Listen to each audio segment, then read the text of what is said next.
You have your Let's go, Bronx let's Tale go, happening. let's go. Listen, I'm feeling quite masculine today, Haran. I'm feeling quite masculine today.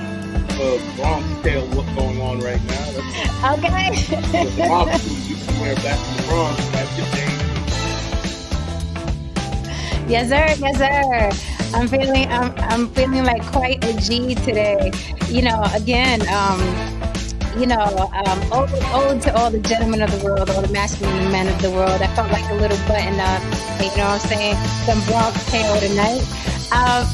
Every time a man calls me masculine, I don't know, it turns me on, it makes me feel good. I'm like, yes, that means that, it translates to me as a very strong woman, a woman that knows what she wants and what she's doing. So salute to men because I adore men. So when I get compared to one, it's a compliment to me. I know it's supposed to be an insult, but it's a compliment to me because I admire men very much. Masculine men, right? Just because you have a penis doesn't mean you're masculine. For the record. So No Saint's having technical difficulties as usual. So he'll get up here when he's supposed to, I guess. You don't have to I talk don't. about his gear. Him and I will have to sit down and Yes, talk about please. You have to have a meeting with Mr. what he's Saint. doing over there, man. I don't know what's going on over there. All right, so I have no fluff. I don't know if No Saint does, and I'm sorry, guys, I'm late tonight, but we're usually on round about this time in this type of weather, round about this time. So around the, 9 to 9:30 ish, 9:45 ish, time stamp in the world on the East Coast. That's when we'll be on because we know a lot of people are outside. It's nice weather outside. People like being outside. So in the cold months, we'll go on earlier, but around about 9:30ish, 9:45ish on weekdays, we are on, just a FYI. So I am on the block with Jen. That's why you're here. If you're here for the first time, please hit that like and subscribe. You're going to like it here. Okay. I am YouTube and your favorite devil's advocate. And you can see me and reach me on all social media platforms, on the block with Jen, Instagram, TikTok, Facebook, on the block with Jen at Gmail for business. A lot of you guys like to hit me up for business. I'd rather you hit me on the block with Jen at Gmail for business and not slide in my DMs. As you can imagine, my DMs are a cesspool, and your business may get lost in there. So if you want to hit me on some real business, on the block with Jen at Gmail. If you want to support the show, by all means, buy me a smoothie. It is scrolling on the bottom, on the block with Jen, Cash App as well. It's very easy to remember. I'm pretty much on the block with Jen everywhere. Okay. Also, that is if you want to be discreet. If you don't care about people seeing that you are sponsoring or supporting the show, hit me with a super chat. Tonight, we have a very, very, very interesting topic. And before we begin, Haran DeMarco, let the people know where to find you and your music, because that was your music at the intro. Yes, it was. I am musician and composer and musician Heron DeMarco. You can catch me on here under Heron.DeMarco, and you can catch me on IG on the Dangerous DeMarco, Dangerous_DeMarco, and you can catch me on Spotify or Apple Music on the Heron DeMarco. In terms of the music that was just being played, someone actually slid into my DMs asking me what, if that's music was a sample or whatever. No, that's an actual live band. No, everyone was not in the studio at the same time. Honestly, I hired a drummer and a horn section. I just played everything else myself. So That's what you're hearing when you hear that, when you hear all that good stuff. So yeah, you can also, again, if you want to hear more of that stuff, you can also catch me on here under Heron.DeMarco. That's it. Okay, so basically you made it from scratch. Yes, ma'am. Okay. All right. Let the people know. And usually when I play my intro music, it is original works. And you can ask me or again, Gmail me if you want to know who the musicians are and what have you. Guys could probably collab if you're a filmmaker, if you're doing, video work. I mean, audio visual work, you can hook up with one of my guys, direct you to them, or you can directly contact them. This is all about network, right? Network equals your net worth. So here we are. What else? What other business do we have to take care of? Okay, letting you guys know we're gonna get up really, really soon in person. The whole block on the block with Jen is gonna get up in person. We're Weeks. gonna have content coming Mm-hmm. for you. All right, of all of us together interacting for the very first time ever. It'll be our first time laying eyes and hands on each other, and hopefully, not feet. Long as nobody pisses us off in the wrong way, but we're all going to be together under the same roof, same time together, living, breathing, eating, sleeping together. And we're going to bring you that content as well. But that's going to be a subscription only because it's going to be exclusive. Okay. So we might give you a trailer, a little sneak peek, but different levels, right? Mm-hmm. We're gonna catch it on the So that, Patreon, as they yeah, say. hello. We gotta get out of this hot garbage YouTube. I'm getting a little tired of this shit. Um, so we will. Do you have any fluff? I don't know if No Saint does. No, I don't have any. Okay, so I don't know if No Saint does. So if he does, he'll have to fill us in when he gets here. Have there been any new developments on the Carly Russell, or is it the same old shit? Well, here's the thing. No new developments. I mean, the police Okay. at this point in time, the police are basically just replaying the story. But Okay. in terms of the social media reaction, it's a very interesting situation because the community seems rather divided. Mm, I mean, particularly amongst the sisters. shocking. Some sisters are like, I mean, I hope she finds help and show her grace and blah blah blah. Some sisters are like, man, she needs to be dragged to justice. Oh, I mean, oh yeah, it's very interesting. polarizing. It's very polarizing, Very and interesting. I mean, I don't. then I saw the Emmett Till argument, and that's, folks, we just really got to stop doing that shit, man. We just Please, got to like, really I stop. don't even know how you connect those two. It's so insulting. Like, I mean, well, that lady, she did what she did, and she got off, and I'm like, I mean, Yeah, it's just you can't use white people for your moral compass, and then bash white people for having no moral compass. right. As they say, So is it Uchi Wally? Is it one Mike? I mean, you got to choose. right. And that's why I say all the time, it's like, okay, you can have one foot in white people are your moral compass and white people ain't shit. You can do that, but you're going to be called out not only on your hypocrisy, but you're not going to be taken seriously, right? Absolutely. By either side, by the way, you're not going to be taken Absolutely. seriously. I think that's why Tristan, Tristan, I'm about to get started. Um, I think that's why a lot of people have issue with a lot of the shit that I say because I'm just saying it how the average person would see it. It doesn't take a person to be anti-black or anti anything to call out common sense. If Absolutely. I keep telling you I hate, I hate, I hate, I hate, I hate a thing, and every time you see me, I'm standing with this thing and smiling, you're gonna be like, you're an idiot, right? Exactly It's how much it's do you common sense. right? Exactly how much do you truly hate it? Exactly. Welcome, Mr. Justin. Good to see you. How are you this evening? What's going on? Good to see everybody. Hey, How Good are to you? see you too. I think you'll be good for this topic tonight. I think you'll be Yeah, good. that's why I popped in. I saw the title and well, first I saw that one avatar about the girl who's lying. She had the Pinocchio nose, and I was like, "Is that Yes. really what you're talking about?" And then another title which was appealing to me, so I decided to stop through. Yes. So I was trying to wait for No Saint, but we'll get him up here when he pops back on. Mm-hmm. Simon, I see you backstage. If you're coming to annoy us, you at least have to do it on camera. Okay. So, ladies and gentlemen, everybody watching, hit that like and subscribe for Mama, please, since you are here. And let me quite quickly. Well, I'll do it when we get to talk, and I'll put it on subs only. Okay, so this topic very interesting to me. I didn't really put it into a sentence until I spoke to you, Haran.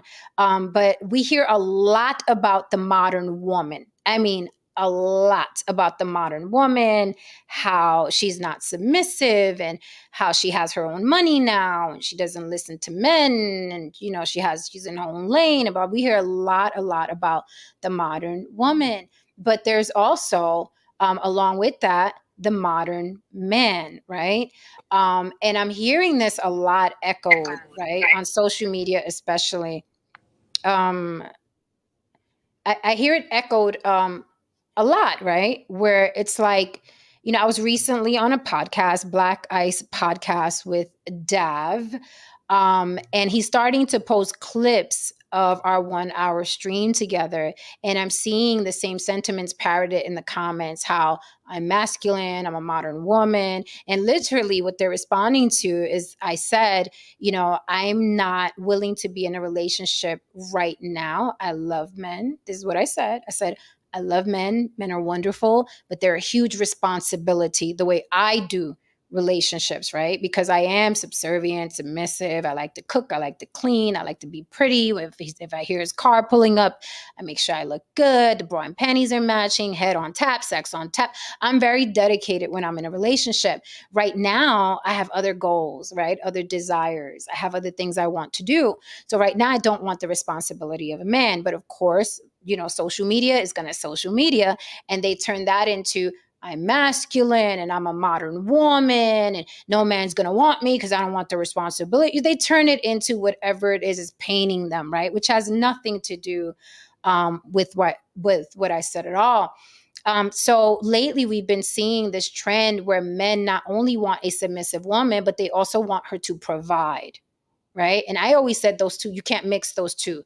But apparently, you know, in 2023, with the explosion of social media, men are insisting that they can have a completely submissive woman and have her be a provider. What does she bring to the table? He needs her money and he needs her to submit. So the question begs the question, does the modern man want a submissive provider? Hence my thumbnail. Does the modern man want a submissive provider? Because that is what it's sounding like. So with the modern woman being more independent, it sounds like the modern man is turning more feminine. So while they're quick to call us masculine, I'm like, well, then your side must be feminine because you sound like, what do you bring to the table? That's something women usually ask because they want to know, is a man going to take care of her? Right. But now men are asking this, but then they also want submission. And I'll pass the mic on that point. But great idea, Haran, because I was thinking that, like, how do I put it together? And this is it. Do men want a submissive provider? I from the depths of it, it came from thinking about if we can backtrack for a second, when we were talking about what's her name, Kiki and her boyfriend Kiki, situation, baby daddy situation. Look, man, I'm a man who believes whatever situation you're in, whether it be dire or prosperous, it is based on the decisions that you made for yourself. Now, he made a series of decisions that put him in a situation where he decided he did not want to work. He wanted to be at home with the child, so on and so forth. He basically was moving in the sense of a traditional, what is often seen as a traditional housewife. Now, here's the thing where the wires got crossed for me is because he was behaving in that space, but when you know, he obviously took issue with her behaving, however she was behaving, he sounded as if he wanted her to behave like a traditional woman as he was behaving and to be respected as a traditional man. And it kind of looked crazy because it's like, but she's the one with the job. She's the one with the financial situation. You don't really have options. You're in her house. Your name's out on the lease.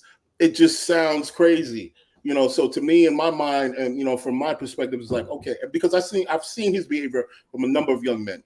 So, and from my perspective, it's like, okay, do you want the perks of a traditional wife, but do you want to be respected as a traditional man or a traditional husband?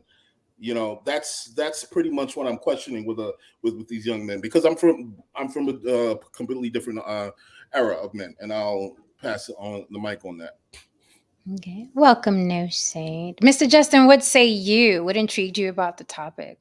Well, does No Saint you want to say good evening or just waiting around? Oh, I mean, can you hear me first of all? Yeah. Yeah. Because I'm having issues. My mic is broken or something. So Jesus. No, you're good. You're good. I'd have no idea what's going on. So I'm a little bit off kilter. But anyway, hello everyone. Hi. We can hear you fine. You're good. Yeah, it's on my iPad mic. So, but I was having trouble with everything. I couldn't hear anything, and so You're here now, baby. What you got? It's all good. So anyway, yeah, I'll let Justin go so I can try to catch up on this. Okay. Yeah, well, like, as many people know, I've been working with men that are this way for a number of years. I think about 6 or 7 years now. Really? And and it's been growing. Well, yeah, I've been coaching, not just dominance was very new. Like I was like in the closet, so to speak, for a while, as someone who lived a lifestyle. So, but before that, it was just regular dating coach stuff. Mhm. And this phenomenon wasn't so prevalent a number of years ago. It's been growing, but it's also gaining steam. Like it's getting like faster as it grows. It's really wild, like a wildfire. Okay. And so yeah, it's showing up, and you can tell because it's showing up in the media now. It's showing up like amongst mainstream. Like before it was just like, oh, here's this one guy with his little situation over here, and like you hear about it because like you're picking up your kid at the lunchroom. This is what I would experience. I pick up my little kid in the lunchroom, and I watch the parents, and I'm like, yep, she's wearing the pants, but he's like kind of sort of happy in his situation. He's like, I don't have to do anything, but I'm also not respected. Like it's this really weird, bittersweet place where these guys live. And then sometimes they want to break out of it, and that's when they contact someone like me. Mhm. And so like that, it's a weird situation because on one side, yes, part of them as a man, I think, wants to be respected, wants to be looked up to. But at the same time, they know they've not done anything within themselves to be the person to look up to them. And it really has nothing to do with the status of your job. You could run a deli. Like it doesn't matter. You could be a garbage man. It doesn't matter. You could drive a bus. It doesn't matter. But if you have a lack within yourself and you're looking to this woman to kind of like fill that hole, she then becomes somewhat of a weird, like caretaker sort of being.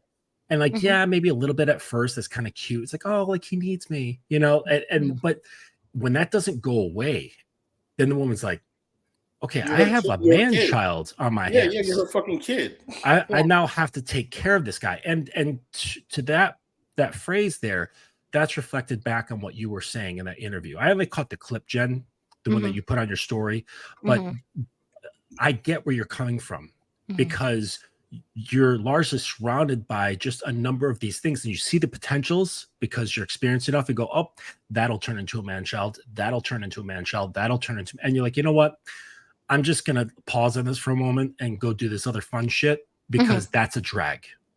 And so I get where you're coming from, but what's wild is that it's growing and growing and growing because as the feminine energy, I guess if you want to call it, grows within these guys, what happens with women? What do they do when they get together? They talk.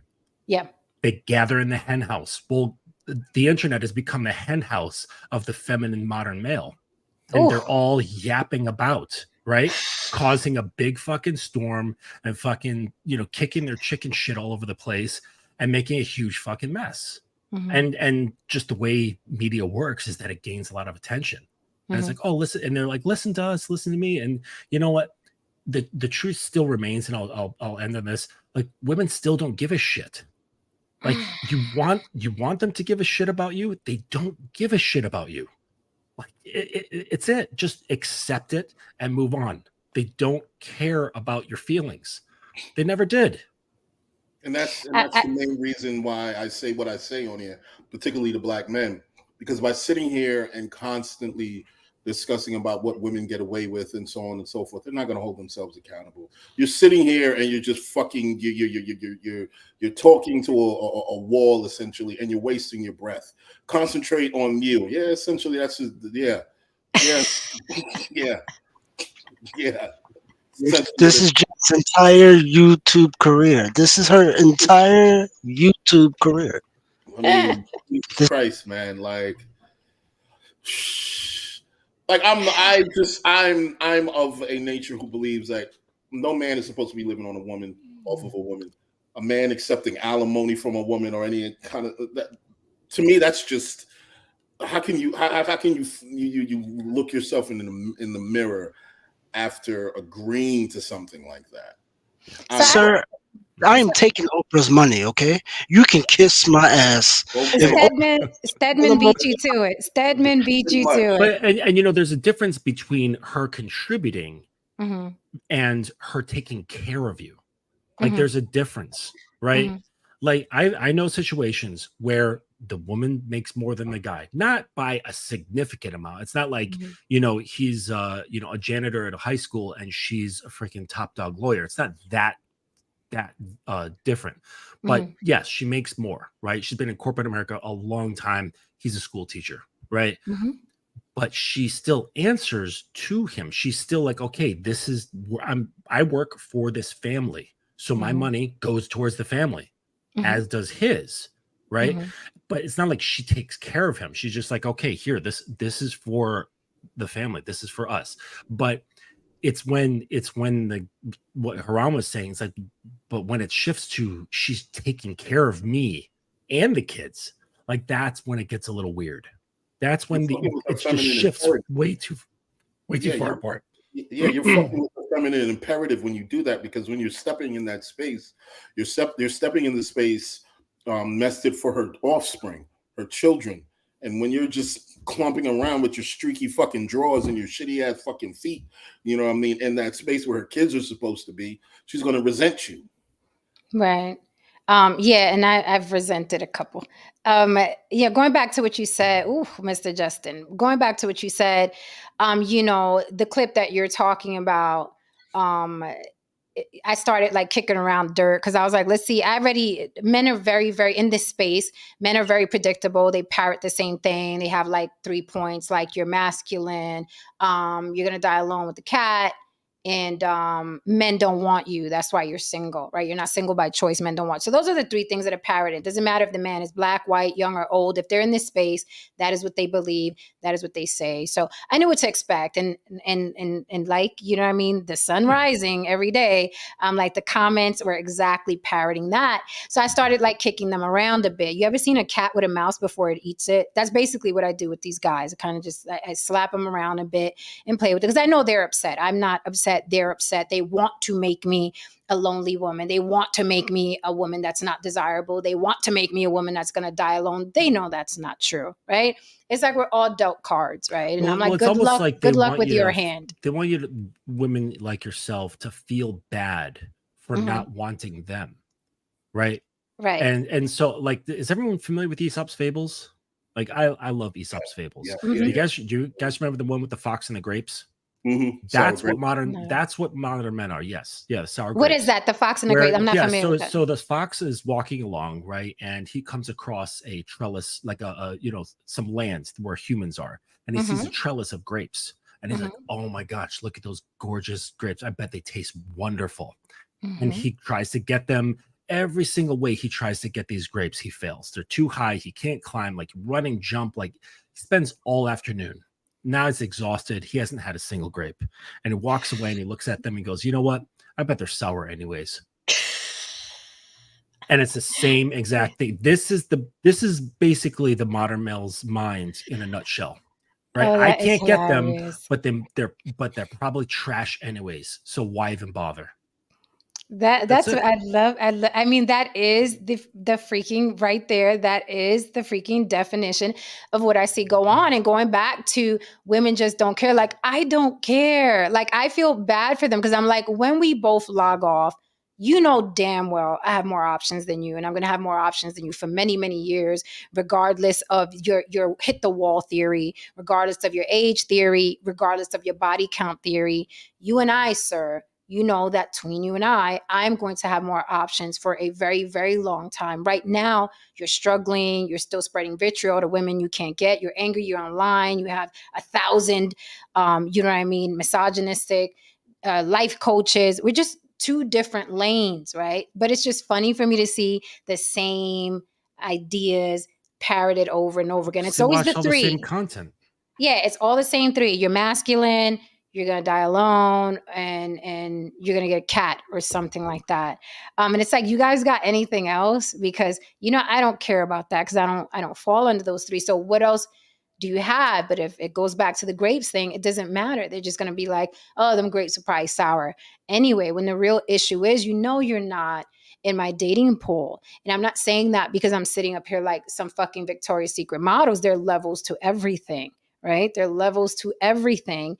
And your level is just different than mine. It's just that your level is pissing you off. My level doesn't piss me off. Right? But your level pisses you off. And that's a you thing. That's not a me thing. It's not a me thing. So, here I am sitting in my masculinity. Personally, for me, there's a number of things that helped me become a better man. One of the things that did help me become a better man is the culture and the practice of BDSM. I'm going to explain why. No, I'm going to explain why. It's not really sexual.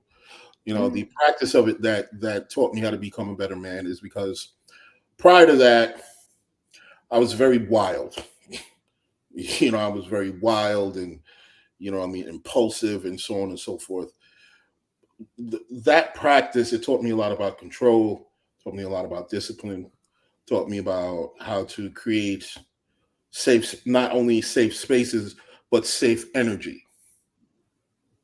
Safe energy, consistent, safe energy, where I know how to create a space where anyone who steps in it understand that the masculine energy that they're stepping into, it's silent, it's not overboard, it's confident, it's calm, and it moves when it has to. Now, those ideas you do have to bring to that world, that practice. Not all just it's about whooping somebody's ass and shit like that. You have to have a degree of personal control. And when you have that degree of personal control and understanding who you are, and you have a degree of purpose, things don't really rattle you that much. A lot of these guys, things rattle them so fast and they rattle them so intensely because they just have no purpose. They have no square, they have no vision, so they can be tipped over real quick. Yeah. And quite emotional too. It's like, because and this is funny, it's like the art of war. You can't hurt me with what hurts you. And I think that's the biggest mistake people make when they're at war with somebody. They throw things out at them that would hurt them, that's hurting them in their life. You have to study your opponent and then attack me that way. But you can't cookie cut every single woman on the planet. So it's like, oh, you're going to die alone. You have no options. You're ran through your vagina. Blah, blah, blah. You can't, it's like, you can't, it's impossible. Like before war, you have to study your opponent. And that's why. Don't forget, you can't pair bond. You can't pair bond. You can't pair bond. I heard that too.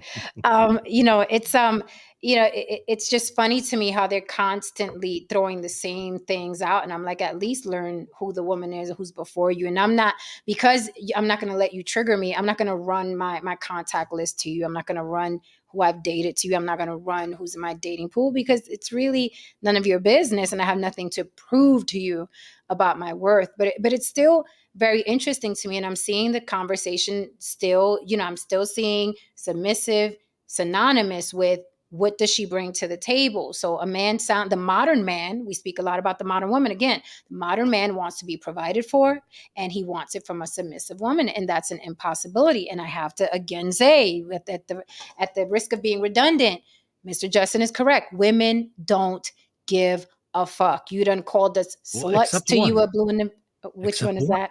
Okay, well, think about it. His mother?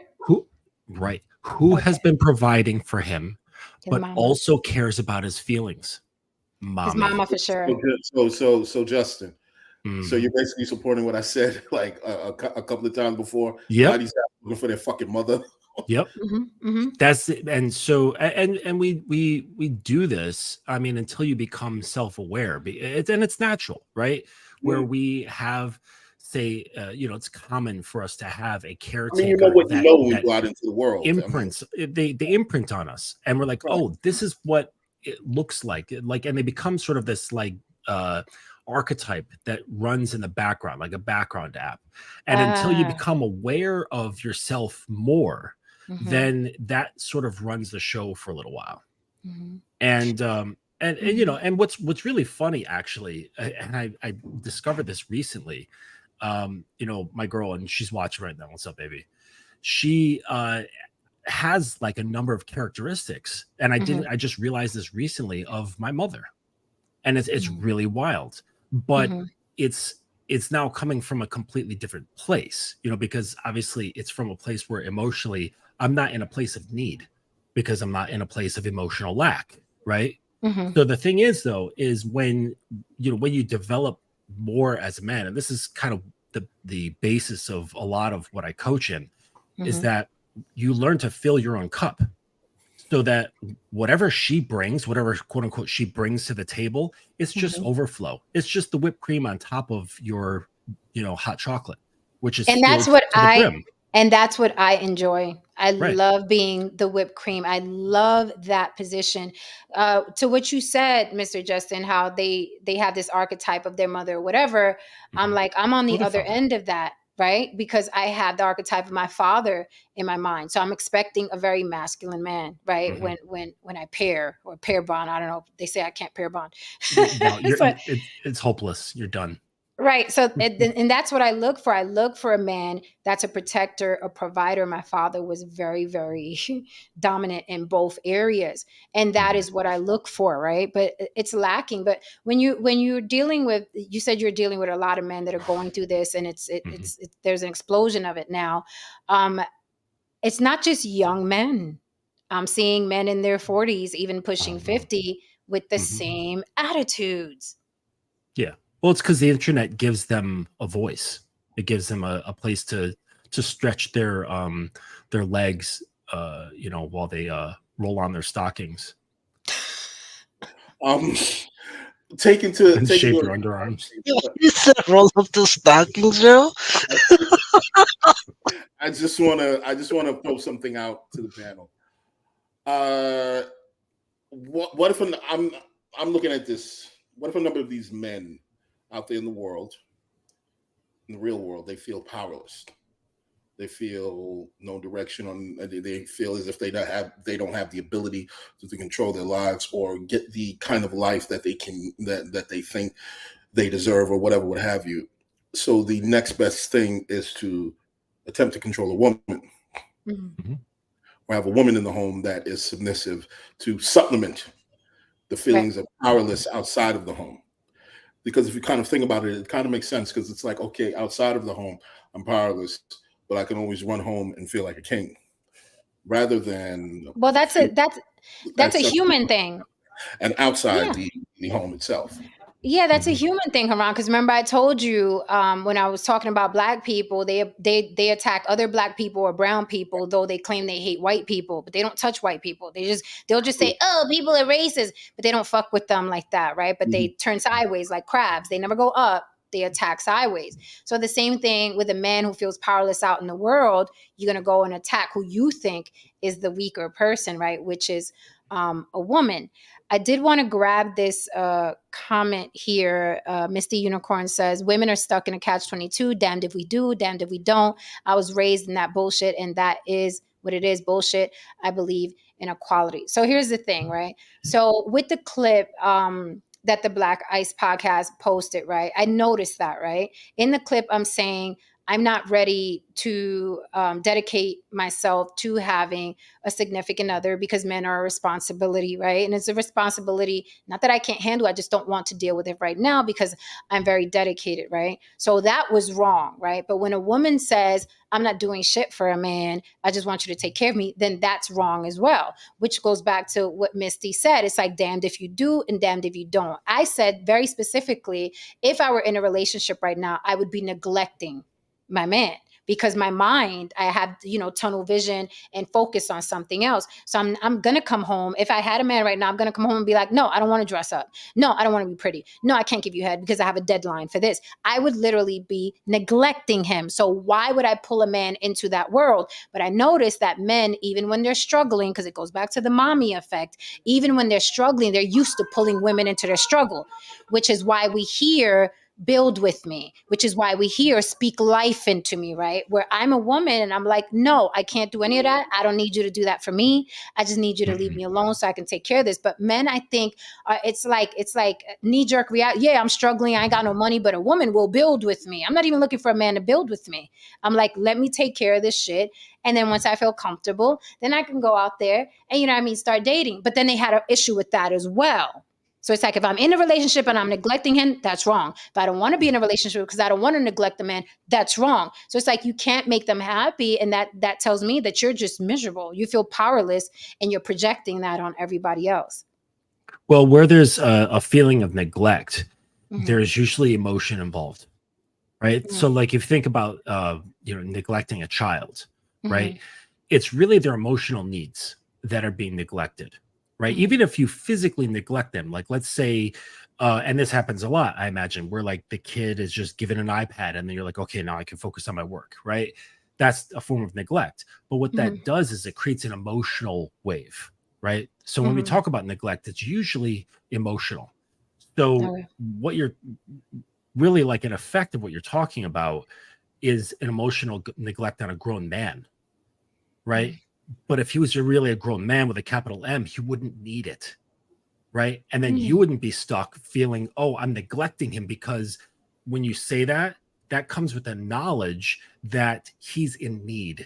He's in need of you, like filling his cup or making sure you don't ruffle his feathers, making sure he's okay, making sure he doesn't need anything. Right. And that's completely different than a man who is full of himself. Right. And I don't mean full of himself in the, just gross, arrogant way, but he's full of self, right? And then saying, what does this man need from me? That's completely different, because the second example doesn't suck anything from you, right? You just say, what can I place on top?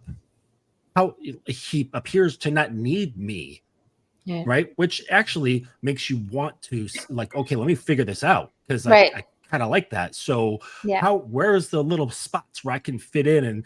And even if you are busy, then that little mental game will create the opportunities within yourself to say, okay, what can I do here? I'm watching his needs, watching how he moves. You're like, okay, I can, with the time that I have, because I am busy. And I can say this because I've got a friend, his name's Luis, and he's like a really, really famous personal trainer. He's out in LA. He raises dogs and he like breeds dogs and stuff. And his now wife, she runs a cosmetics company. She started a cosmetics company from the ground up. Okay. And the two of them are ballers. Like there's no, like when she's with him, yes, she's like very doting and submissive, but like on her own, she's a total rock star, as is he. So I imagine that she kind of had to come forward and be like, thinking to herself, okay, how can I add to this guy's life? Because there's barely any room, right? He's just on point with so many different things all the time. And so that's how that can work out. So, and they have apparently very happy marriage. So don't go thinking that, like, ladies who are listening, that if you have a busy life and you have things going for yourself, that means that there's no room for a man. It's just, it requires a man that doesn't really need anything from you. And that's somebody who's just grounded in themselves. Where he at? where is he at? Because I feel like men feel neglected. Any little thing will have them at the bar. Like, she don't have sex with me. She don't dress up for me no more. Any guys are being corralled into a mentality of being surface level, right? Because again, they're becoming more emotional, which means the system can engage them better and keep them on the surface, which is a prime place to sell them products. Okay. And now that's why we're seeing makeup for men. We're going to be seeing pantyhose for men. We're seeing men wearing dresses. We're seeing men jokingly kissing each other. They're like, oh, we're friends. You know what I mean? Like it's, it's all shifting. And and that's not making fun of homosexuals, like, but it's the fact that it's like, there's a whole new marketing shift towards men, and it's to turn them into consumers. It's turned to eating, right? Because now it's like, an untapped market. You have a hole inside of you. It's emotional hole, and like, let's fill this with all kinds of crap. I gotta ask the men in the chat. I'm just reading some of these comments. Yeah, Why do you I want to pull this one out specifically. Jay Cavassier says, I think the modern man is asking, what else am I getting out of this whole ordeal besides box, right? Weighing out the pros and cons. Here's the thing. No. I think it's that women are asking, what else do you bring other than penis? Because now that we have our own lives, our own money and whatever, it's really the opposite. Women are filing for divorce at 80%. Right, women are filing, so it's not men asking, what else you bring to the table. It's women saying, I don't give a fuck about your table. I got my own table, and it's not worth me maintaining my table, maintaining you, and having to be your sex goddess and your vixen every time your dick gets hard. So it's really women asking, what do you bring to the table aside from dick? Not men asking, because men from what I see from the statistics, whether it's deleting themselves, whether it's dying or sooner, whether it's pining, whether it's being sexless, it looks to me statistically like men need women more than women need men. Men are vitriolic online. You don't see countless podcasts of women complaining about men not doing what they want to do. It is men. It is saturated with men saying what women will not submit to. So women are asking, what else do you bring other than a penis? Because now we got the rolls, the vibrators are getting better. I got an email the other day. Hey, would you promote these vibrators for us? It's again, modern women are different, and modern men, they want submissive providers. You can't have both, in my opinion. You're gonna have a devil in your house. Well, you know what's funny, Jen. You know what's funny, Jen. Guys who say stuff like that. What was the thing asking, what else am I getting out of this whole ordeal besides box, right? Right. Mm-hmm. The guys who are saying this aren't getting box, because the ones who aren't saying that because they don't give a shit. Right. They're not saying anything. I'm suspecting something here. I think I really know the reason why a lot of these guys are so vitriolic online, and I'm reading a couple of these comments in the chat. And to be fair, he said he was playing devil's advocate. Of course. But that's the go-to question. What else do you bring beside box? You better worry about what you bring besides dick, because women are divorcing you, not the other way around. So women have had it. Well, and that when guys say that. One question. Go ahead. Sorry. Moment. Let me just throw this out here. Yeah. I just want to say this. Why are you guys putting so much emphasis on women? Why is this so important that you have a companion? I think personally that most guys, maybe today, the only aspiration you got is to get married and have some kids. Interesting. I don't think you have anything else. I don't think you have anything else in the can. Damn. So that's why they pressuring me like, oh, you're not going to get married. I'm like, I don't want to, sir. Anything else for yourself outside of a woman and a couple of kids, and maybe you work somewhere and you die. I don't think a lot of guys got some shit going on. I don't think you got any hopes. I don't think you got any dreams. Because if you really kind of think about it, like say it's the guys with the aspiration who are driven with the hopes and the dreams, who they kind of make shitty fathers, because they're always, even if they have kids, they're out there doing the hopes and the dreams thing, and they're amassing the money to get to the children. You know what I mean? It just sounds like a lot of these guys just don't have anything else to think about outside of women. Yeah. Interesting. Well, and also the just really quick about the Jay Corvassier's comment there. Guys who say like, well, what does a woman have besides box? That right there reveals that he doesn't have the influence or the leadership to bring out of her, to cultivate within a woman everything else that she is, that you don't see besides box, right? And that comes from a guy who's like, yeah, pussy's irrelevant, right? It doesn't really matter. And so like a man who knows and understands influence, knows and understands woman's core and leadership and how to bring this other side out of her, definitely knows there's a lot more. And it's vast. I'm discovering it's a limitless field. It's really limitless. But if you never experienced that, then you're obviously going to be like, well, what did she bring besides her body? Right. And that just shows that they've never experienced that before, because they're not that guy. Interesting. I want to pass the mic to No Saint. Welcome, Misty Unicorn. Great to have another lady on the panel. No Saint, are you caught up now? That was a lot of information. Yeah, I'm caught up. kind of psyched. I mean, if a woman brought an Xbox to me, I'd be happy. So I don't know why people are complaining about that. He's here all week, folks. I don't know. I'm listening to a lot of stuff. Listen, I think, like, I was listening to Mr. Justin talk about, I'm not sure. I think we have a fixed way that we look at the way people are supposed to be in a relationship. And like, for instance, for me, I'm thinking, personally, I want to be the breadwinner, but let's talk about Oprah. She's not going to find a mate if she's looking for somebody that makes more than her. That's just not going to happen, right? So, I mean, but what I find interesting is, what's that? Okay. Someone had race cars in the background. Yeah, that's probably me. Oh, okay. No. So what I try to sit there when I'm listening to these conversations, and I'm trying to say, okay, so as men, we had certain roles in the past that, like we talk about, get the most buffaloes, the one that gets the most buffaloes and all that. But times have changed. But our views on how things are supposed to be still, for the most part, have not changed. So when Jen, you're saying, now we're catching our own buffaloes, but yet if we have to take care of the man, then he's a child. Well, why isn't, since we're all catching our own buffalo, why isn't it looked upon that men are taking care of their daughters? It doesn't, right? Because we have this role that has been set upon us, but the rules have changed. And again, when you talk about the divorce rate, and I know Haran's brought this up, a few of us have brought this up, I think if you even the playing field, that rate would change a lot. Mute.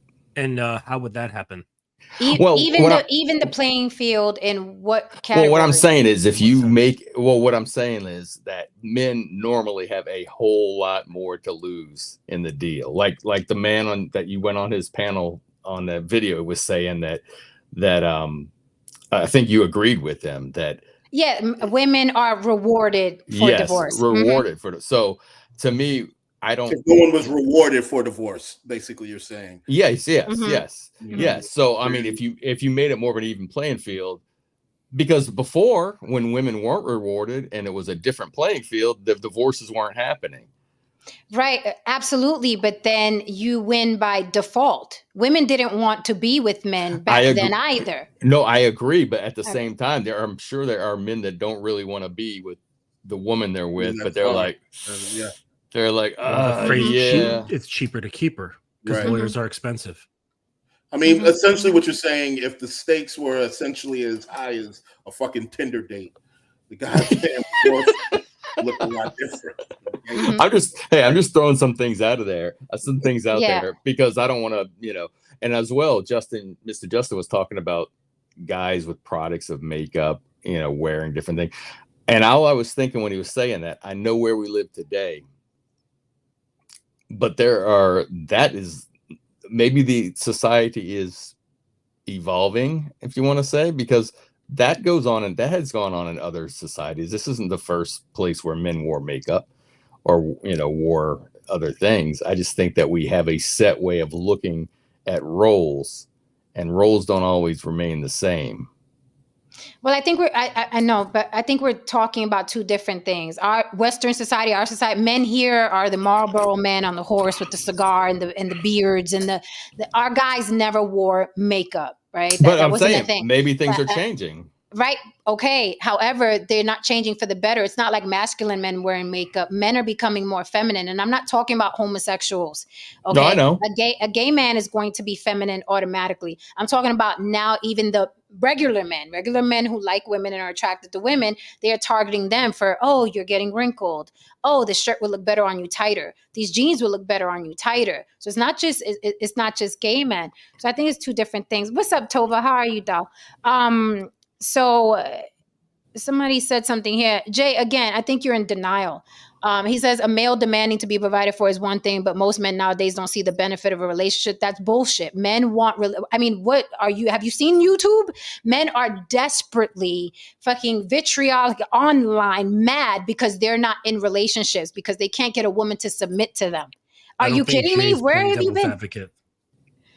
Yeah, I'm like, no, where have you been? Men want, it's women who don't see a reason for a relationship. It is women, not men. That's why when you look online, the men are angry, right? Because they do see the need for a relationship, where women are like, I'm out, especially with the quote unquote being rewarded for divorce. Women are like, I'm out.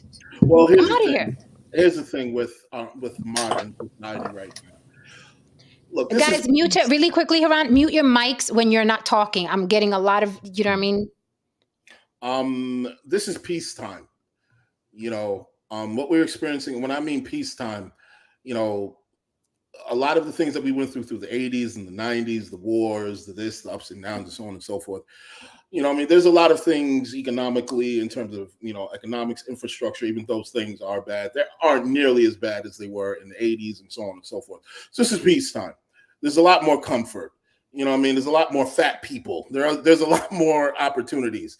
In the Army, one of the things that they're having a problem with is a number of the recruits. They had to basically fudge the requirements to ensure that the body fat percentage, you could be 30% body fat and still apply for the fucking Army. You know what I mean? You'll probably have to spend longer through the process. But the point of the matter is that they're accepting fatter people who are lazier, and so on and so forth. So what's going to happen? Well, you don't really have tough men. We didn't grow up. We grew up on seeing a certain kind of man. We grew up on seeing men who worked on cars, pulled fucking engines out of cars, who built houses with their hands. You know what I mean? Now we see men who have on slippers with no socks. I still can't get with that. I'm sorry. What? Who cares about slippers with no socks? Is that a thing? I will not wear that. I see that here in Brooklyn. The socks with slides. Socks shit with and they got this silk pink shit on. You know what I mean? And is that a white thing to wear, like flip flops without any socks? I have no clue, sir. You have to ask your people. You say with no socks, right? You know what I mean? I see black people wearing socks with flip flops. No, like, socks and sandals were always the thing that you looked at like, that dude's wearing socks and sandals. The only way people that I saw do that were hippies, and the sandals were only Birkenstocks. And the socks were like hands knitted. Right, but it's in urban America, right? It's like the guys wear the Nike slides with socks. The point I'm making here is that there's more opportunities. Well, when you have more opportunities, people have what? People have more options. Now, women have more options. They don't really got to stay with a guy to survive. You can go get their own shit. You know what I mean? They're going to school. They're you know what I mean? They're getting degrees. A lot of guys across the board are not going to school. A lot of them college enrollment is way down for men. Down. There's a lot of there's a lot of guys who aren't going for fucking trades. You're not doing anything with your fucking hands either. So it's like you're not doing man shit. You're not in the gym. You're not going to war. You're not building anything. You're just sitting on your ass, you know, playing fucking Fortnite. You're arguing with other women. You know what I mean? Some of them are playing Fortnite and making bank, but still, that's not a very manly thing to do. Exactly. There's no pressure. There's no pressure on these guys. They're not fighting in the street. They're not doing whatever. They're not doing physical things. Men must do physical things. So, because when you do physical things, what happens is that your testosterone spikes. Your body shapes a particular way. So if you're going to sit down, you're not going to do anything. Your body's going to atrophy. And so this is why we have men out here, shaped like pears, shaped like fucking 14-year-old Chinese women. You know what I mean? It's the truth.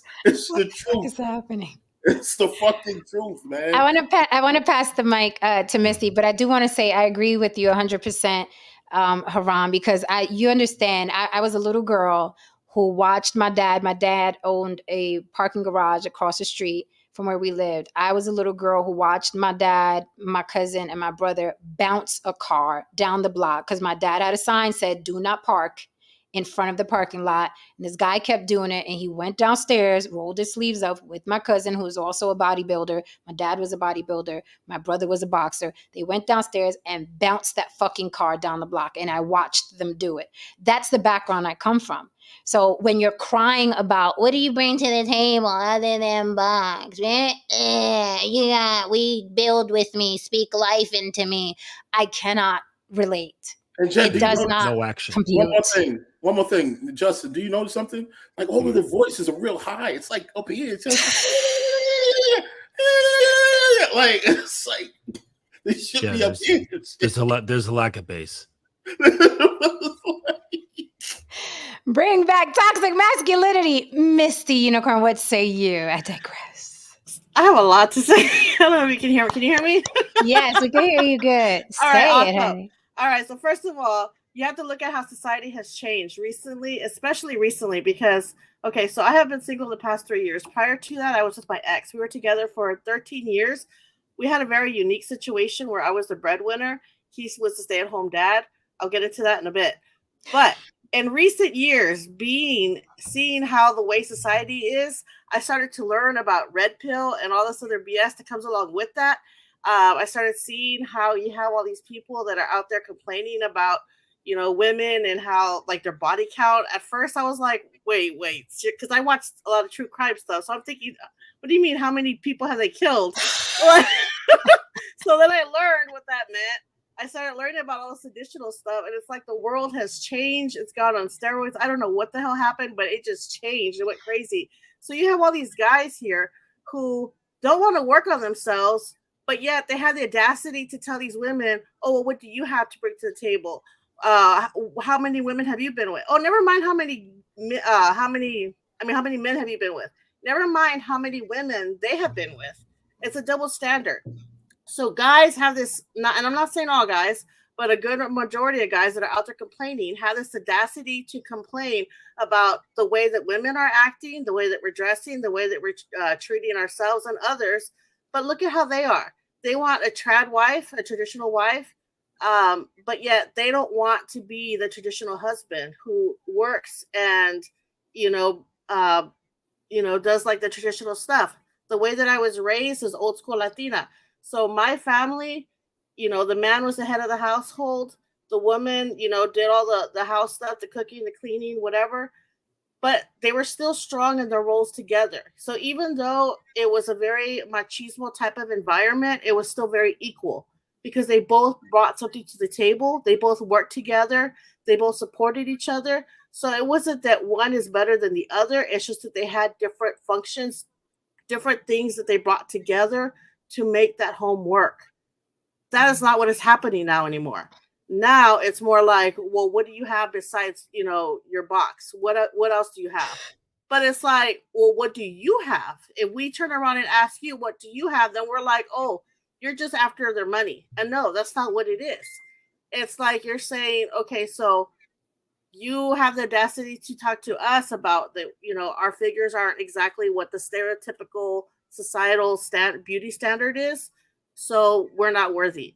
Wait. I'm after their money. Pay pigs, cash app on the block with Jen. Continue, Misty.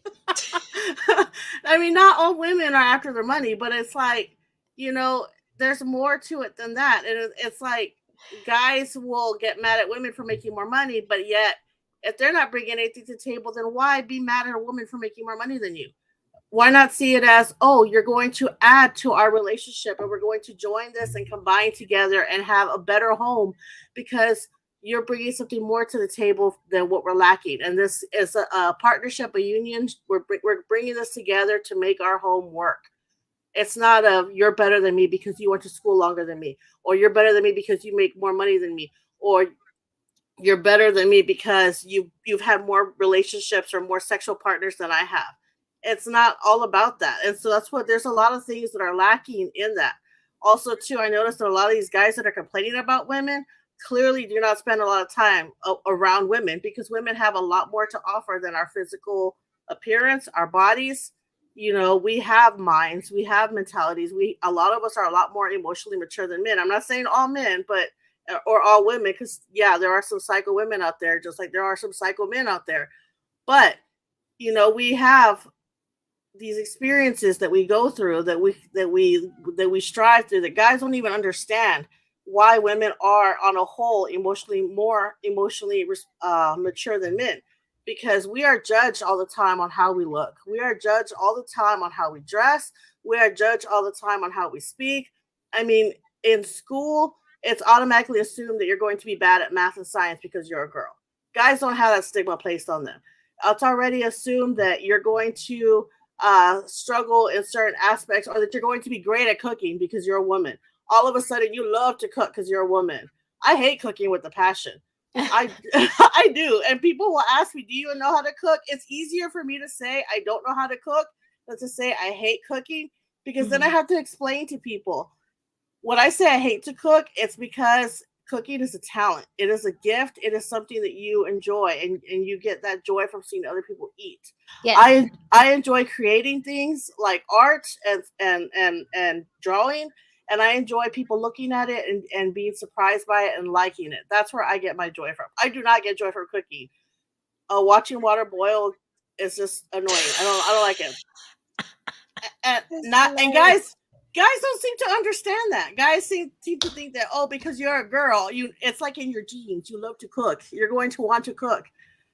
If I choose to cook, it's because it's for somebody that I love, because I want to show them that I am doing something that I don't particularly enjoy, because I want to show them that I care for them. And to them, that is a big sacrifice that I am choosing to make for them, not because my gender says that this is what I'm supposed to do. So yeah, so that's what I meant. Like I had a lot to say. It's like, no, please, you're welcome. Thank you for being here. Yeah, it's the same like when I have to force a guy to watch a rom-com. They're not into that shit, but they'll do it. You know what I mean? Because they care, right? You know, I have to place bets with men and lose the bet to watch a damn rom-com. But no, it's like, all right, Jen, you go watch that. What show is it? Like everybody loves I've been guilty of it. I've been guilty of it. If I hit it, I'll be like, yeah, fuck it. Let's just watch. Listen, I would have to place a bet to get a guy to watch The Notebook. Like he has to lose a bet. Oh no, you're not doing that. Oh, so with that, see, it's funny you bring that up, because there is some heavy game in The Notebook. Yep. That guys feel like, oh man, that's a chick flick. I'm not watching that. I like The Notebook. Watch it, fellas. It's a good movie. I tell guys all the time. In that movie. I tell guys all the time. A lot. Yes. Oh, how he affects her mind and the shit that she does. Listen, why you think? Hello, that is where I fell in love with Ryan Gosling. The Notebook. Okay, I was like, oh my god, right? I was like, look, white guys are attractive, right? So look, and they should read romance novels too, the ones with Fabio. Yeah, I always say that. Like, there's so much game in those chick flicks and in those movies, but guys are, no, I'm not gonna watch that. I'm like, all right, if you ain't got game, I would suggest you watch some of the shit that women like watching. Mm-hmm. Right? It's just like them high price escorts. What do? They feed them sports, they feed them politics, they feed them because they want them to be, you know what I mean, in the man's world that's into that and be entertaining to that man. It's the same thing with men, you idiots. Like, go see what women are into, what they like. If I was a man, that's what I would do. What do these chicks like? Because I want to get a woman and I want to get in her head. Right? Right. But it's not that way. It's like, it's not, I want to see what they like and I want to get in their head. They're like, I want to get what she has. I want people to pander to me. I want people to tell me I'm cute. That's beautiful. Gross. That's gross. No, that's what it's turning into. No, like, that's gross. You see them on. You're getting replaced. You know what's really crazy? I think from my perspective, a lot of times I feel like a fucking dinosaur, because sometimes I'm in these spaces, or even if I'm around people who might be just a little bit younger, and I hear how they talk about their problems, and I hear about and I'm not really here to dump on anybody, but in the back of my mind, I'm like, Jesus Christ, stop being a bitch. But you know what I mean? But I'm from a certain era where it was just like, what's the problem? Okay, let's just go take care of it. It wasn't you didn't sit around and talk about it, because it was just like, wait a minute, we're doing all this fucking talking. We could just go Right. fucking handle the problem, and after that have a beer. You know what I mean? So in many ways, I kind of feel like certain guys I can, you know what I mean, vibe with. You know what I mean? A lot of these dudes, I just can't see it, man. You know what I mean? I just can't see it. Well, you know what's going to happen? The tables are going to flip. It's going to take Mhm. some time, but eventually, women are going to be yelling at the future men, saying, "You're going to die alone. You're gonna die with cats." I mean, they're already on their way. Thank you so I much for the know. super chat. Don Levon, the hobbyist, says, "Man, romantic comedies is where I get all my dating ideas." Why am I not surprised, sir? Oh, Why am jeez. I not surprised? Yeah. Miss Unicorn, my girlfriend loves your name, by the way. Oh, thank you. Yeah, it is. It's very cute. Sounds like a brand. It sounds like a brand. Yeah. Thank you. Well, it's a lot easier to say that my name is actually Angelica. So Angelica. When you Yeah. were describing Missy, when you were describing things, what popped into my head was rally racing. Anyone know what rally racing is? It's a big thing in Europe, where they take like a regular car, like I don't know, like a Subaru or something like that, but they soup it up. Like they jack up the engine, they put like, performance suspension on it, and they put knobby tires on it, and they tear through the woods on these tracks, right? But it's like deep in the woods, and if they go, and it's so complex that they need a navigator, right? So one person is driving the car at full tilt, and they're just watching out of like not to crash, right? And to get to the destination as fast as possible. The other person is sitting there with a map and going, okay, in 50 meters, turn left, in 10 meters, turn right. And they're so they both like necessary, right? Because you remove one, the race is done, or you're dead. Exactly. That's what I was talking about. Like equality. Equality is so important in a relationship, because it's not like you're an incomplete person and you're fighting another incomplete person, and then y'all are getting together and magically you're this whole person. That's not how that works. Y'all are separate entities. Y'all have your own minds, your own life experiences, your own knowledge, your own schemas that help shape your mind frame, all this other stuff that y'all went through and you're coming together with another person that has all that exact same thing. And maybe it's completely different. Maybe it's a lot of similarities, but it's not 100% the same. So there is no way that you can get together and be in a relationship with a person and just magically have everything work out. It is a give and take. It is a compromise, and it is work. And that's how you make these relationships work. So you have to go in there with the mindset that it is a partnership, that you all are going to compromise, that you all have specific goals that y'all want to work on together. Y'all want to reach these goals, and you have to have a certain way. Like my ex that I was with for 13 years, so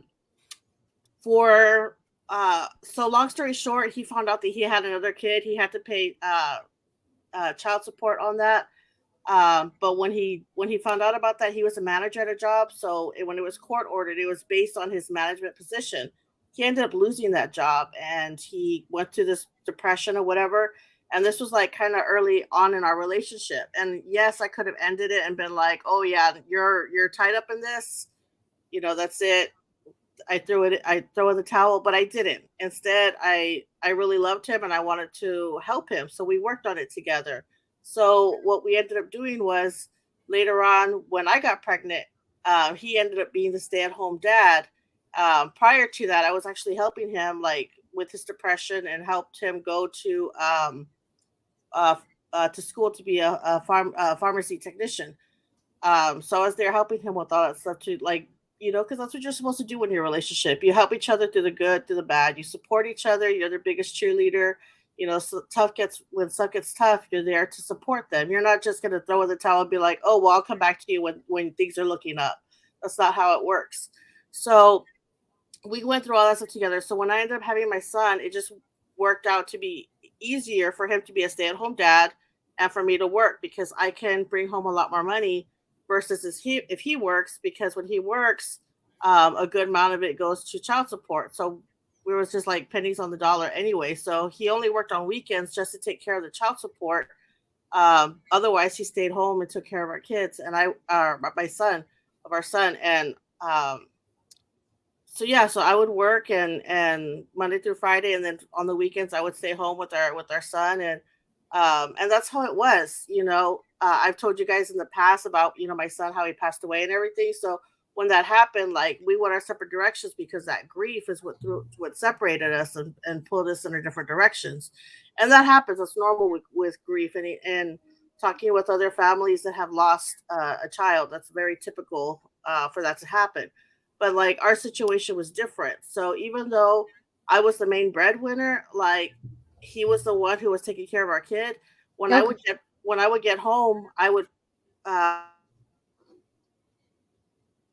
spend time with them and do whatever I needed to do to be there emotionally as well. So again, it's part of that partnership of working it out and seeing how that works. Every relationship is different. You got to figure out what that niche is. I'll just say you're a very sweet woman. Very sweet. So you're a very sweet woman. It's really funny that she should say that, because I remember earlier on in a relationship one time before I broke it off with a woman because I had gotten laid off, and I told her, I'm like, this situation that we have going on right now, this can't be my focus right now. You know what I mean? I gotta go get a job. I gotta go, handle my business. I'm the type of person where I'm just like, if my money ain't right, I can't focus on anything else. Like, I get it, but what she's saying, I mean, I understand where that whole, and I'm not saying this is what was happening. This isn't, but what I'm saying is it kind of makes sense. I wasn't saying that to counter. No. But what I'm saying is it kind of makes sense what he was doing, because if he worked full time and made a lot of money, he would be working basically.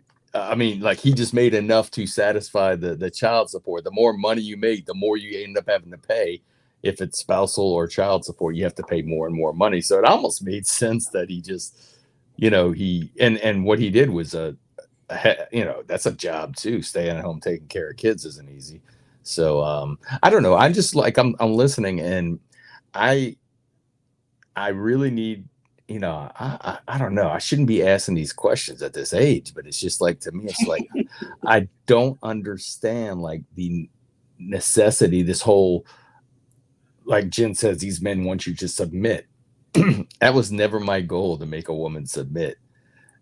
I always looked at women as if they had something they knew better than me, I'm taking their idea. I'm not going to force my way or the highway. I don't know. It just, I always came in thinking that we were equals. So, but I mean, I know some women don't like that. That's fine. But I don't understand the need. Like you're saying, most men have a need for women to submit, which to me always seems like you got to do it my way. Right. Jay Cavassier is dying on his little box hill. He said, going back to my initial statement, men can get boxed without a relationship. The other men that want a relationship for whatever reason are asking if the juice is even worth it. Jay, you're in the wrong chat. You need to be in the chats where men are constantly pining. Yeah, go to our Red Pill channel. There's probably no lives going on right now, so that's what I'm saying. It gotta be, because I'm like, men are constantly whining. Men are constantly whining and pining and crying about getting in a relationship with women. You are really confusing men with women, or vice versa. It is women who are saying, what else do you got other than dick? I established all you got is dick. Therefore, I don't have to commit to you. I can keep my apartment man free. I can keep my life man free. I can keep my world man free. And I can call you for dick, and then you go home. So you're confusing men with women, or vice versa. It is women who are thinking that way now. What else do you have to offer me aside from dick? Really think about that. Think about that. Because if I have to move furniture, I can call my friend who's been my friend 10, 20, 30, 40, 50 years, and we'll come do it. Or I can hire some moving guys. Oh shit, the pipe broke. No man here. Let me call the fucking plumber. He may be fine. Who knows? That women are not thinking the way you think we are thinking. It is men who are upset that women aren't submitting. It is men having the hard time out here. I don't know. It's like the things you keep putting on women are whimsy and fantasy, because women are not saying that. Women are not saying out of their mouths, I'm gonna die with cats alone. I'm washed up over 35. I'm ran through. You guys are putting that on women. Women are like, what else do you got other than dick? You got dick? That's all you got? Great. I have to go to work in the morning. So if you can get here between 8 and 9, we could smash and then you can go. Because I got work in the morning. I'm not gonna get you juice. I don't want to get the warm rag to wipe your dick. Let somebody else do that. Okay. It's not, women are different now. Oh, I know you do. Maybe it's a situation now I where love the wet rag. All men do. All men do. Don't move, baby. Maybe it's a situation where I think this is the first generation of men who have to really think about that. Like the previous Is that what it generation, is? But a lot of these guys are old. Well, think about what though? Well, they're also fucking losers. But the previous generation of men didn't really have to think about that. You know what I mean? At best, there was a time in life where all you needed to do was, as a man, let's just call it what it is. You just had to go to school, get a diploma, you work at the factory, get a family, blah blah blah, get a wife, yada yada. There was a time in life where you didn't really have to worry about all the things that are going on right now. Like women didn't have a bank account and so on. So women are a lot more empowered now than they were, in previous generations. So a lot of men don't really have a point of reference. Their fucking dad doesn't know, or their dad's dad doesn't know. They didn't really have to deal with a lot of this bullshit. But I will say this: a lot of these young men don't know how to put their foot down in a lot of situations. You know what I mean? They allow themselves to be disrespected. Well, they never saw it. They never saw it. Right. They never saw authority. Right. In the home. They never saw, like, Absolutely. even just, not even just from the man, just structure, period. Right. Like, okay, so there's a structure here. Like there's things going on. There's like checks and balances that happen. Right. They never get to see that. So I'm not surprised. Right. I mean, I'd probably say about at least 60 to 70% of my clients come from broken homes. Mm-hmm. And they never learned to write themselves. So, they just kind of perpetuated their internal problems all the way through adulthood. And they're like, why their wife is playing them easily in her sleep. No, Megatron, I don't have a wife. Don't want one. Tova says, if my husband all of a sudden decided to not work and wanted to sleep all day, I will divorce him. If I let myself go and gain 50 million, 80, 100 pounds. That's not a number. Oh, right. No, they're commas. It's not one number. It's 3 numbers: 50, 80, or 100. Oh, okay. I was like, huh? Yeah, okay, I saw that right. too.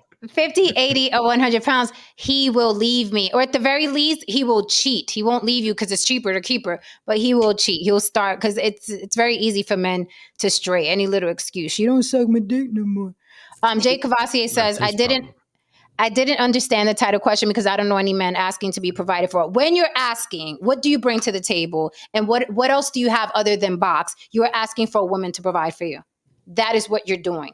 Because if you're saying what do you bring other than box, then what is it that you want from a woman? You answer that question. If you're saying all women have is pussy, that's all they got to offer, then what else is it that you would like her to offer? What? Do your laundry, do your dishes? So you want a mother?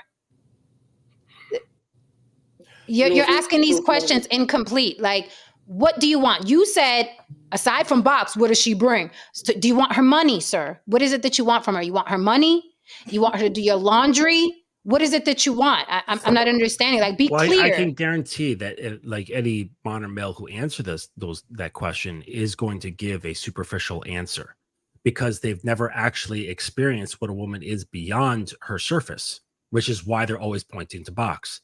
Which is why they're always saying things like, regurgitating shit that they hear instead of thinking for themselves, like the juice isn't worth the squeeze.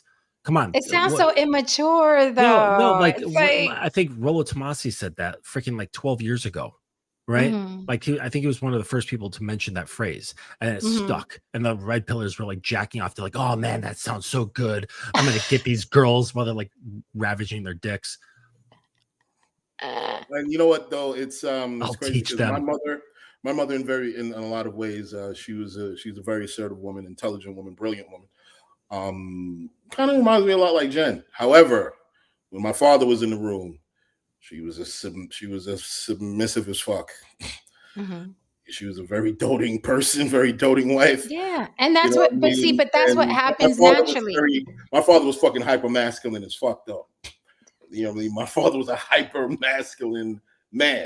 It's just balance. It's just balance, right? Mhm. It's like there's only like there's always power dynamics, always. And sometimes they're subtle, sometimes they're very overt, right? So like, you know, Haran, you know, like in the BDSM communities, it's very overt, right? Yes.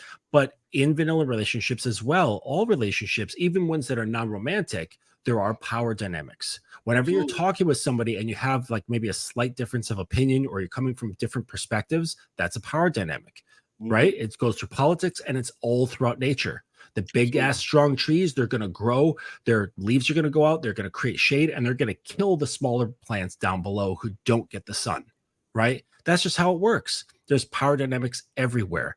And the thing is though, is that like the modern male is like kind of veering away from that. I feel like because the thing is though, is that when you step into that and you create a bit of polarity, that's the problem. There's no polarity. So when you create a bit of polarity, that creates friction, but it also brings you together. It's like that's how everything is held together. The atoms and all of existence is held together with friction. We need that polarity, but they're polarity-less, you know? This guy's bugging out in the chat. He's like, ban me. I was just speaking my piece. And I'm like, what the fuck? With that said, thank you for the super chat. Necessary evil, beautiful lady says, submissive provider, laughing out loud. Yeah, that is, I just came to the conclusion. That is what men want. They want submissive providers, which is an oxymoron, but okay. Who's going through it in the chat? What's wrong, baby? So would that be like I don't know, man. A dominant consumer? So doesn't it sound immature to choose him? No, it doesn't. And you know what, Mr. Justin, you could probably speak to this. Oh my Vegatron says, but Jen, you said Pookie has the masculine energy and isn't a runt. So doesn't it sound immature to choose him? Why do women pick the masculine Pookie on the corner with the muscles and the wife beater? Why do women choose him? It's exciting. Yeah. Right? Because it's exciting. He gives at least an idea in the mind that you can't play him. He gives the feeling that he doesn't need you for anything, even pussy. And you're like, and then you're like, well, wait, why don't you need that? At least take this, right? And you hand him the pussy, and he's like, all right, fine, all right, get out of here. I got things to do, right? There's a myriad of reasons why that archetype gets women, right? But it's not sustainable. That's the problem. It's not sustainable. We're just talking about why he stands out of the crowd when he's on the corner, even though he has nothing. But here's the thing, Vegatron. This is life. So it's the biological imperative kicking in. And after she's done with that guy, she'll go for the guy who's a little bit more boring when it's time for her to settle down and be conservative and so on. Yes, that happens in life. Men do it. The problem is that these, you know, sexless guys, I mean, the statistics are awful. It's like 30, I can't remember the percentage, but like 18 to 30 guys are not having sex. They haven't had sex in at least a year. Inceldom is getting huge. Not by choice. And so they hear about these archetypes. They hear about, none of them know an actual Chad or Tyrone, right? They're just sitting in front of their computers. They don't have social networks of like these men who get women, right? They don't know them. They hear about them. They construct fantasies about them in their mind, right? And then they talk about them as though they're actually real. But it's a very small percentage of guys for real. But they look to that and go, ooh, I want to be like that, right? But I just said it's not sustainable. Jen, you know it's not sustainable. But they're not looking beyond that. They're just looking at like, oh, I want pussy, right? And it's a thing that they're obsessed with. They're obsessed with getting sex from women, and therefore it runs them, right? So whatever you desire strongly is actually leading you. And a grounded man in himself isn't led by anything except his principles. Her box, so to speak, does not move him, right? Her emotions does not move him. Her beauty does not move him. Nothing of her moves him until he says, okay, I feel like moving now. right? And that's what's really powerful. Now combine that with you know, a guy who can actually give a shit at the same time. Well, now you've got something powerful, right? But you have to first, I think Jordan Peterson mentioned this, you have to first become dangerous like that, and then have the control to not destroy. And that's what really makes you a valuable man. Yeah, that's extremely powerful. But Mhm. you know, even going back to Vegatron's statement, doesn't it sound immature for a woman to pick the Pookie? That's not gender specific. It's no different than men paying for OnlyFans models. That sounds immature to me too. But lots of men are doing it. There's no future. It's not sustainable. You're going to pay this woman to show you her tits for years and years and years to come. But it's exciting for you, right? She's the wild girl. And then when you get tired of the wild girls, and I mean chasing the wild girls, because you never get the wild girls, but you get to her own, you get access to her OnlyFans and access to her porn IG. and access to her Instagram. Once you're tired of that, then you go look for the safe girl. It's the same thing women do. The Pookie is exciting, tall, buff, probably out of prison, got some tattoos, look like he could move furniture by himself or beat somebody's ass. Our animalistic desires, that guy is going to look more attractive than the guy with the glasses and the briefcase. That's just life. It's innate. I'm like, oh my God, this guy may or may not hurt me during sex, or he can move. You know, it's just our nature. But yeah, after that, it's like, okay, cool. I need something more, sustainable. However, that guy will always remain exciting back here. Don't get it twisted. Okay, that is why 50 Shades of Grey is $1 billion franchise. That guy will always be exciting. The guy that's unpredictable will always be exciting. But yeah, because we have to live regular, normal lives and raise children, we'll pick that guy. Same thing as you guys picking the safe woman. Exactly. It's just like you picking the safe woman. You're not going to raise babies with the OnlyFans girls, but she's always going to be back here. That's not gender specific. Justin, why do you think inceldom is growing so much? Well, I mean, there's not one reason. I think it's been a multifaceted scenario that's been growing from a number of different angles over a long period of time. And I do think that part of it is intentional, and part of it is just result. Like it just like a happenstance. I don't think we have the time or the patience to kind of look into all of that. We'd be sitting here with like our own dissertations. But yeah, I think there's a lot of little things within culture that have been changing and shifting and pushing in this direction. I would not be surprised if government and media and Hollywood were partially behind it. Large corporations behind it. There's tons. There's tons of factors. And it's been going on for a long time. There's really, and the only way to fight it, in my opinion, is just one person at a time, right? Which is why I don't do like group coaching sessions. I'm not trying to, with goals of standing in a stadium like fucking Tony Robbins and trying to affect 50,000 people all at once, because it doesn't work that way. Like you can't wash these things away. It actually has to be deconstructed piece by piece, and it takes a long freaking time. Some of my guys, depending on how messed up they are, they're with me for almost a year, like taking things apart, because it's not like, oh, I'm going to tell you to do this and then you do it and then you're fixed, right? It's not like that. You have conditioning from childhood or teen years that you've been repeating over and over and over. And now you're in your marriage of 11 years or 10 years or whatever, and you're still doing it again and again and again. And we have to stop it and then start reverse engineering a whole bunch of crap, right?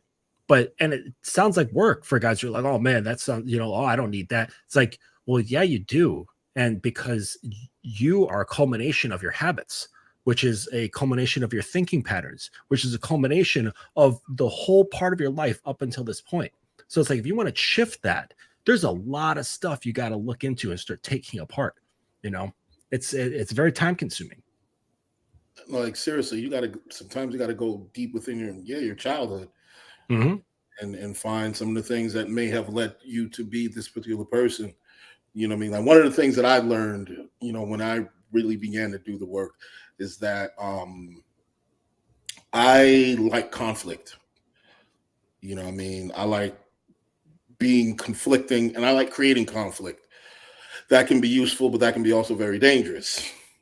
And I realized in my life that I went down, particular roads because I wanted to create conflict.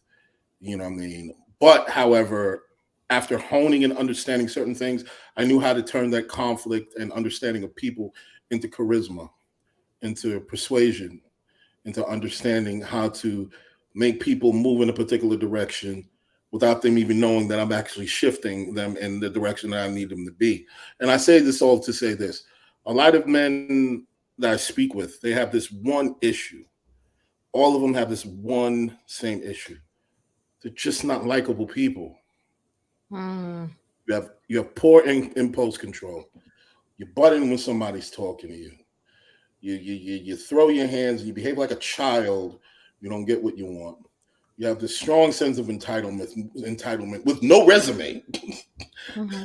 with absolutely no list of achievements. But you walk around with this, this degree of entitlement because you have a particular kind of genitalia between your legs, and that's just not how it's going to work. You know what I mean? Just basic understanding of human nature, a basic understanding of persuasion and how to carry yourself. I think a lot of men need to sit down and learn those things. And if they did and applied them to their lives, they'd be where they need to be, at least on their way, man. Mm-hmm. Like coming on here and just being immediately combative with women, what's the end game in that? Like, where did you think that was going to go? And then if you see a dude next to her and she said something that makes sense, you're like, oh yeah, it does make sense. She's not going to fuck you, bro. Who said I was trying to fuck her? like you think. Well, think about it. If you have this unconscious desire to recreate your mommy, and she doesn't want to pay attention to you. She doesn't want to give you the love that you feel that you deserve, or the attention that you feel that you deserve, or anything that you feel that you deserve. An obvious response would be anger, pain, hurt, right? You know what I'm saying? Like, it makes complete sense, because why would someone be that angry at someone who's a complete stranger? I mean, even if someone you've been dating for a year, they're still relatively new, right? Like, that's not a long time at all. Mm-hmm. But she'll be like, I'm not feeling this, like, just let's go separate ways or whatever. And they stop dating. The dude just gets destroyed, gets super, super angry. And even guys, we're talking about guys who aren't even in relationships getting angry with women. And it's like, what? Why? You're not even involved with them. You're not involved with anybody. Oh, maybe that's the problem. You're in need of being recognized, seen, held, coddled. Like, here, let me dry your tears. Do you need a sandwich with the crust cut off? How about a juice box? And no one's giving it to them, and they're fucking pissed. And that's how, we've had a couple clowns come up here, and that's how I end up treating them like children.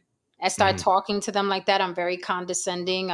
Because that's how if you act like a child, I'm going to treat you like a child. And a lot of them come up here emotional and throwing their hands up and huffing and puffing and interrupting. And it's like, no, pay attention to me. And I'm like, what's wrong, baby? I start treating you like a fucking child. Those men absolutely disgust me. They're repulsive, right? It is just horrible to see an adult male act like a fucking toddler who's pining for a mommy, and especially when they target me to be that mommy. And I'm not that girl. I find them repulsive. So there's the last place that you should come looking for that. Jay Cavassier, I'm just curious. Can you give me 2 or 3 things that you would like from a woman beyond box? List 2 or 3 things that you would want a woman to bring to your table beyond box. Let me see if you can answer that very, very simple question. What other than box should a woman give you in a relationship? It's a very clear question. What other than box should a woman give you in a relationship? I'm curious as to what a woman is supposed to be giving you. Guaranteed, it's that even the box isn't even happening based on what he's talking about. Yeah. That statistic, though, age 18 to 30? Yeah, that's powerful. But I can guarantee it just based on his talking points, because I know men. You've come across men. We've all come across men who have no problems with women, and they don't talk like this ever. They don't complain about women. What do they have Very to true. complain about? Very true. Or So they if you're don't. out here complaining about women, you are exposing yourself. That you're practically a born again virgin. No. All right. Not So if only you don't that, want to but be exposed, just keep your mouth shut. But then they might explode. well, not only that, but also insinuating that women are only here for males' pleasure. I'm sorry, but we are not here to be objectified. We are actual human beings with our own thoughts and emotions, 4-dimensional characters, just like he is. We have our own life experiences, just like he has his own life experience. We're not just here just to be, if that's all you're after is for box, just get a fleshlight, because that's not what we're here for. A flashlight. Where are Well, we going? That, wait a minute. Unless they're into that sort of thing, because there's a lot of women who are into being objectified, right, Haran? So wait a minute. This is your list. So you said all those comments about, other than box, what do you bring? And your list is just be a pleasant person to be around, post nut clarity. Period. Wait a minute, With a I'm curious. question mark. How old are you, Jay? Yeah, He's in his early 30s, remember? He's in his early 30s? Oh my. Yeah. Okay. So, all right. so just by that answer alone shows the lack of experience. Just be nice to me. That's what he's saying. I want you to be nice to me. What? That's someone who has no program, has never been in a position of leadership, and has no knowledge of influence. So you just want a woman to be nice. So when you're saying what other than the box than you bring, so you want her to bring box and be nice to you, and that's a complete woman in your world? This is interesting, man. Okay, so you know how a woman's pleasant to you? By Okay, being he the says guy I'm a single guy. That's all I require. Just box and someone to be nice to you. I think that could be like formulated somehow, like a hooker, and He said simple. who's somebody that you can hire to be. Oh, nice to you. simple. Look, man, there's something for everybody. Tova says that women can't submit to a man while she's providing. Doesn't make sense unless she's trafficked like a pimp. Okay, let's take the word providing and change it with sustaining. And let's say this statement again. Women can't submit to a man while she's sustaining him. Doesn't make sense. See that word when you remove the word providing and you do, and we're speaking into the context of what it actually is. If she's sustaining you, if she's powering you, if you're on her fucking back, if she's carrying you, breathing life into you. Yeah, breathing life into you. You know what I mean? At what point in time? Chucky. At what point in time is she submitting? You know what I mean? Asking you, pulling you in so you can hit her cervix. Like, at what point in time is she proudly doing that? Mm-hmm. You know what I mean? Like grabbing your ass and just like, you know what I mean? And just falling submissively in your arms. At what point in time is she doing that? If you're constantly on her back with your finger in her, with your thumb in your mouth, asking her, well, are we there yet? Like what?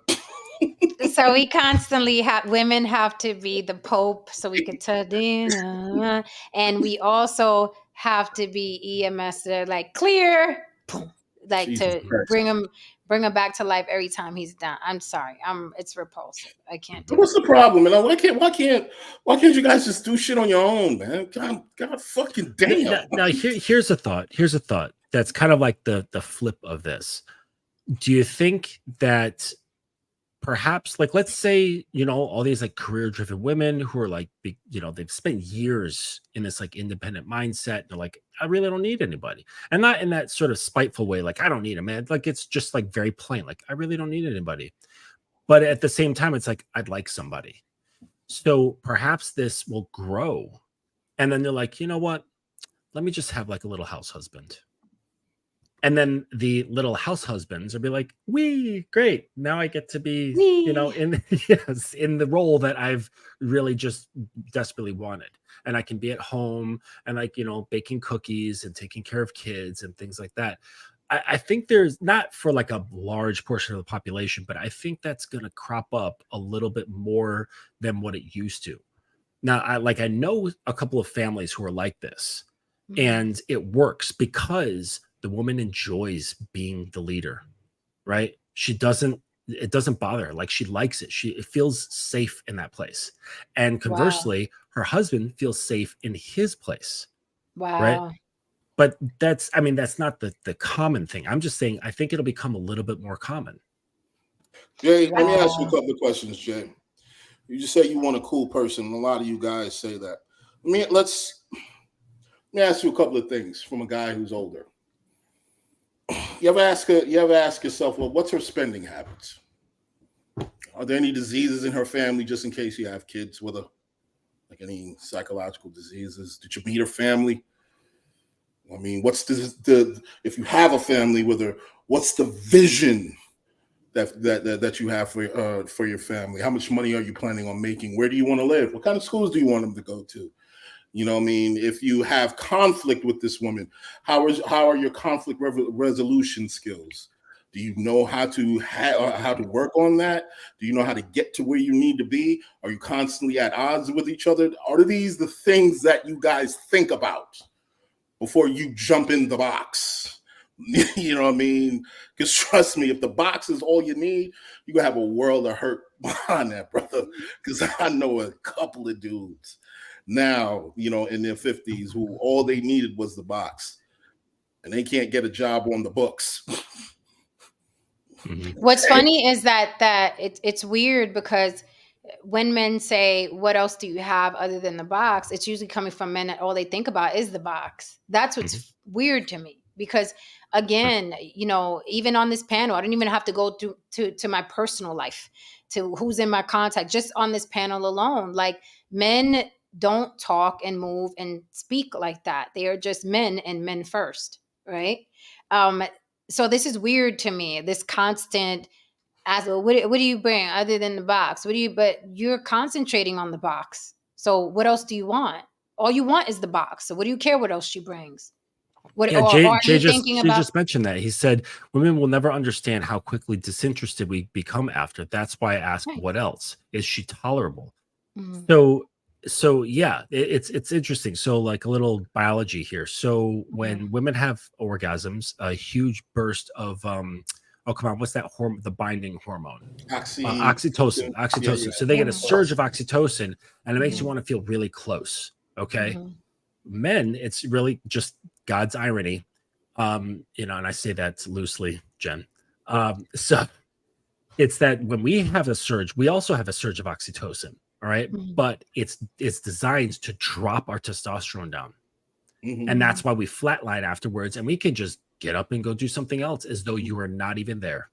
We actually have to consciously choose to cuddle and, be in the bed and be nice and soft and all that stuff. Like, vast majority of guys would just rather get up and eat something or go to sleep or just go do something else. Right. So it's just kind of ironic that the same chemical has like really opposite, things happening to us. But he said that, that's why I ask. Yes, because you are completely driven by. So if you had sex all the time and you had no problems with women, you wouldn't be asking, well, what else? Because you would already know what else, because you'd know what you want. You'd be able to lay it out in your program and say, this is what I expect. This is what I want. This is what I need. And then it's up to her to look at you and your life and your program and go, okay, I think I can do that, or I don't think I can do that. It's like really that simple. But if your only focus is, I want sex, and then I'm wondering if I like her afterwards, you're still just stuck in the mindset of sex. Right. Which shows that you really don't get a lot of women. But what do you, since we're going to close soon, what do you, Mr. Justin, or anybody on the panel, ladies, gentlemen, what do you think about now with the modern woman on the rise and the modern men getting more and more feminine? Do you think that chemically and biologically there's a chance that we're going to change? Because there's a myth that women can't have sex without bonding. I will tell you right now, it's bullshit. Okay. It's bullshit. It's bullshit, because I've had sex before and I was like, fuck, like, do I have to walk you to the door? I have a slam lock. So just, you know what I mean? You know what I'm Show saying? yourself I'm tired. out. Right. I'm tired. You know what I mean? I'm tired. I don't want to get up. And there were times, you know, when I had sex where I felt burdened to like go get the warm rag, or it's like, oh, you want a sandwich now? So it, you know, there's this myth that women can't have sex without the, oh my God, I'm in love. Now, don't get me wrong. I felt that too, but I had to already be feeling that guy, right? I had already had to be into him. And now it's explosive because I'm into him, but trust and believe. I've had sex where I was like, I have a slam lock and I'll just text me when you get home. I've done that. And I have felt every bit of it. I have felt every bit of my fiber, like, just text me when you get home. Do I really care if the guy got it? I don't give a fuck. You know what I'm saying? Like, it's like, I'll talk to you later. But it is very, very possible. I don't know if that's a biological thing, but do you think that women are going to start being more and more that way, seeing this as men are now getting more feminine, women are getting more masculine, according to them? Do you think that's going to happen more often? Mm-hmm. I think, well, you know, the culture right now, it's created situations where, again, women have options. So under those circumstances, yeah, things change. Now, do I think that evolution is just going to change everyone's biological imperative in a couple of months? No, that's not the way evolution works. But, you know, I mean, I do believe that with the influx, again, of different options, women, you know, I mean, taking control of their lives more. A lot of women opting out of having children, period. You know, I think that, yeah, you know, certain things will change. But I do also think that a number of men have to consider this. We're going to have to rethink a lot of things too, because modern times are different from your dad's times. You're gonna have to rethink certain things. You're gonna have to really be clear on who you are and where you're going, and what you're trying to complete. Now, I'm not sitting here and saying for you to mold yourself into what this woman wants you to be. Absolutely not. You be who you are. You be the man that you need to be. Mm-hmm. But far too many of you are, A, you have no clue as to who you are, and B, you're running to other men to tell you who you are. So you're just running all over the place. You're chasing your tail. Sit down and really think about things.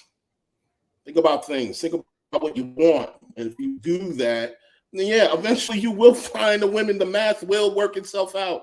And you'll find someone who fit your criteria. That's really how it really is that easy, man. Because recently really I've been seeing clips of dudes. I've been seeing clips of dudes who went out to, you know, overseas, man, and they're getting disrespected. You spent up all that damn money on a passport and tickets to get called fat and ugly and all kinds of shit. Where you could have came on here, we could have called you that for $50. So, you know, you know what I mean? Don't be that guy, man. Don't be that guy. Mm-hmm. You know what I mean? Right. Work on yourself for the 1,000th time. Work on yourself and your vision, and everything else will fall into place. Also, too, you got to change your mentality. Stop looking at women like if we're here just to be objectified or we're just here for your pleasure. You also have to look at the person as an individual, see who they are. Because if you just see, oh, she's hot and gorgeous, but you don't know behind that gorgeousness, she might be, you know, batshit crazy, and you're getting into this huge whirlwind, and you don't understand that. You know, if you're superficial, and that's or all really you're seeing. insecure, or she could be Exactly. a very sweet person. You think she's this Exactly. like bottle girl party animal, and she's like a homebody. It just happened to have, Exactly. But you have to unique get genetics. past that. You have to get past that physical exterior. You know, if you're just being blinded by what you see physically, you're not going to see that person as who they are as an individual. And then likewise, you also need to be able to handle, is she intelligent? If she's intelligent, are you going to automatically be put off? Because I'll tell you right now, like right now, as a single woman with a master's, as soon as guys hear this, that I'm trilingual, have a master's, they like run for the door. I'm like, why are you running away? That's not scary. Come back here. Talk to me.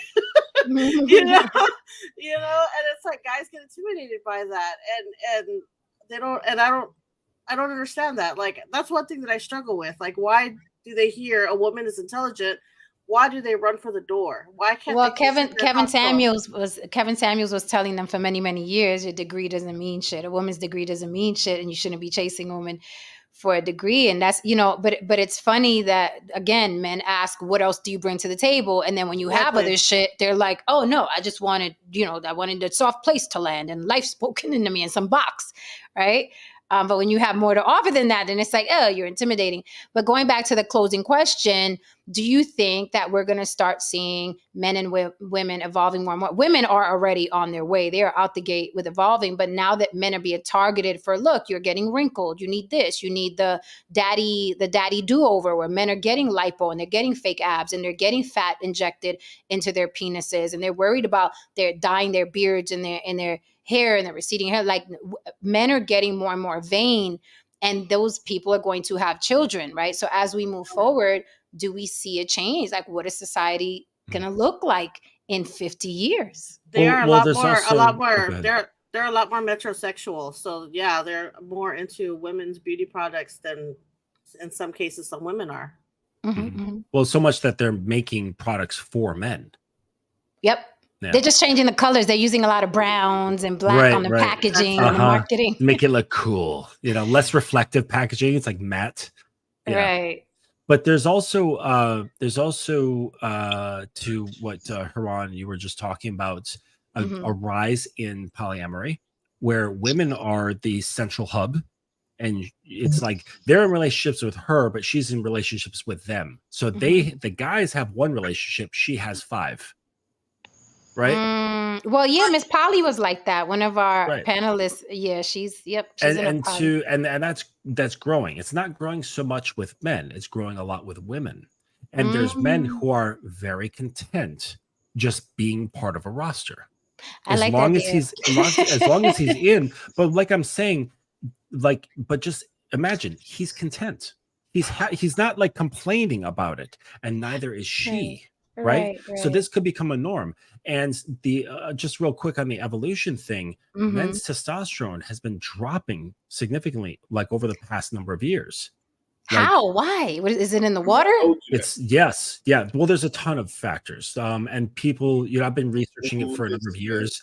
There's a lot of factors. A lot of it has to do with like sedentary lifestyles. Not working in factories, not out there chopping down trees.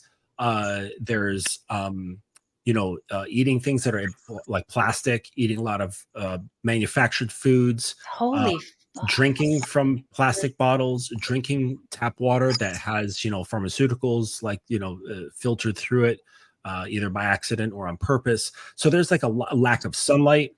So there's like a lot of factors that are decreasing men's testosterone, and that's why you're seeing a surge online and on TV of advertisements for various products to increase men's testosterone. So it's a good business to be in. Vegan lifestyles. Yeah, that shit. Testosterone, real fucking. We're gonna be a society of females in about 100 years. I want to welcome Vega. You're super late, so if you'd like to address the closing question, you may. At this point, I came in so late, I don't even want to start my shit. So I'm just gonna listen in on this one, and we'll pick it up next time. Okay, definitely. You can come back. Yeah, I like the crickets. Hey, yeah, I got a nice background, so. All right, you could definitely pull up tomorrow if you like. We'll be up tomorrow. So, No Saint, what say you? We're gonna have a bunch of people wearing pink in about 100 years? No Saint is wearing pink, right? Yes, I am. Fuchsia, whatever. It's fuchsia. I'm getting hit with that. I mean, I assume if women start being more masculine or taking the lead, and men become less masculine, and then you have kids, chances are those kids are going to have those same traits.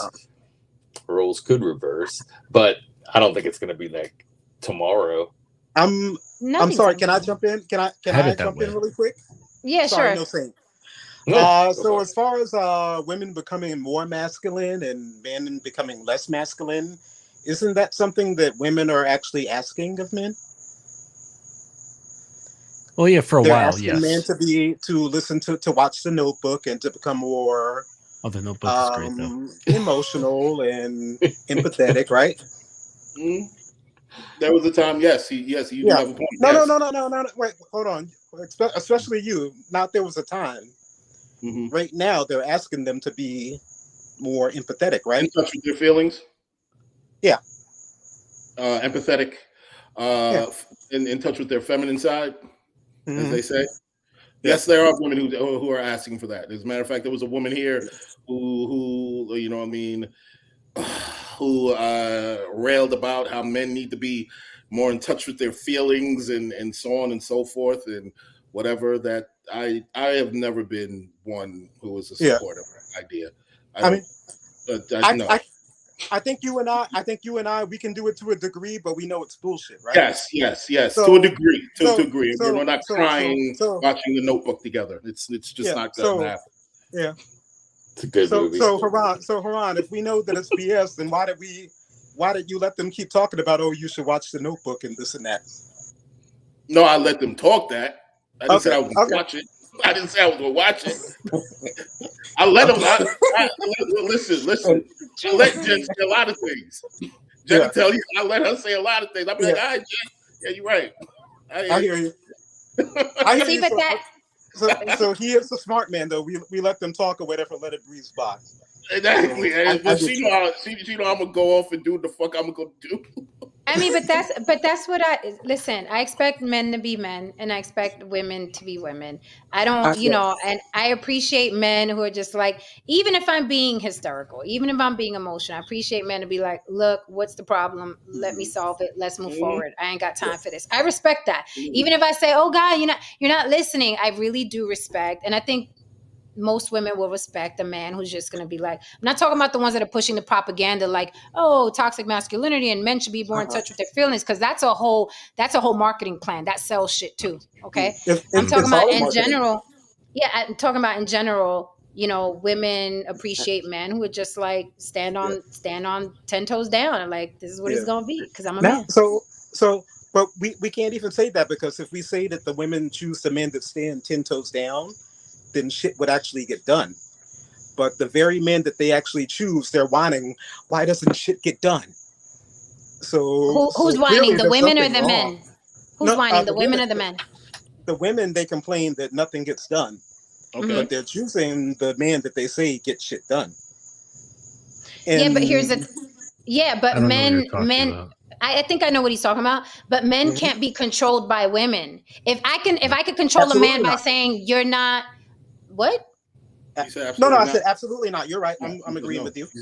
Yeah. It's like men, it's like a man is not supposed to bend to my will, is my point. Like I could complain all day and night. He's not supposed to bend to my will. And if he's bending to my will, then I'm the one wearing the pants anyway. So what are we talking about? You could complain, you could seduce, you could anything you do.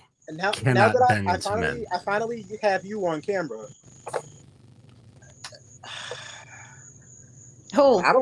Whenever he speaks, he doesn't really seem to articulate or understand like the issues that minorities or black men and maybe Hispanic men deal with. Who? There are a lot of us on the panel. Vegas boy, the white guy and the black. Justin is my name. What's your name? Justin. Justin? Yes, I'm actually a coach for men, and a large number of my clients are black. I imagine so. Timberlake? Huh? Justin Timberlake. Are you I'm just messing with him. No, you're not though. Let's not do that. Okay. Okay. I'll calm down a little bit, but I mean, yeah, you're a coach for men. Yeah. So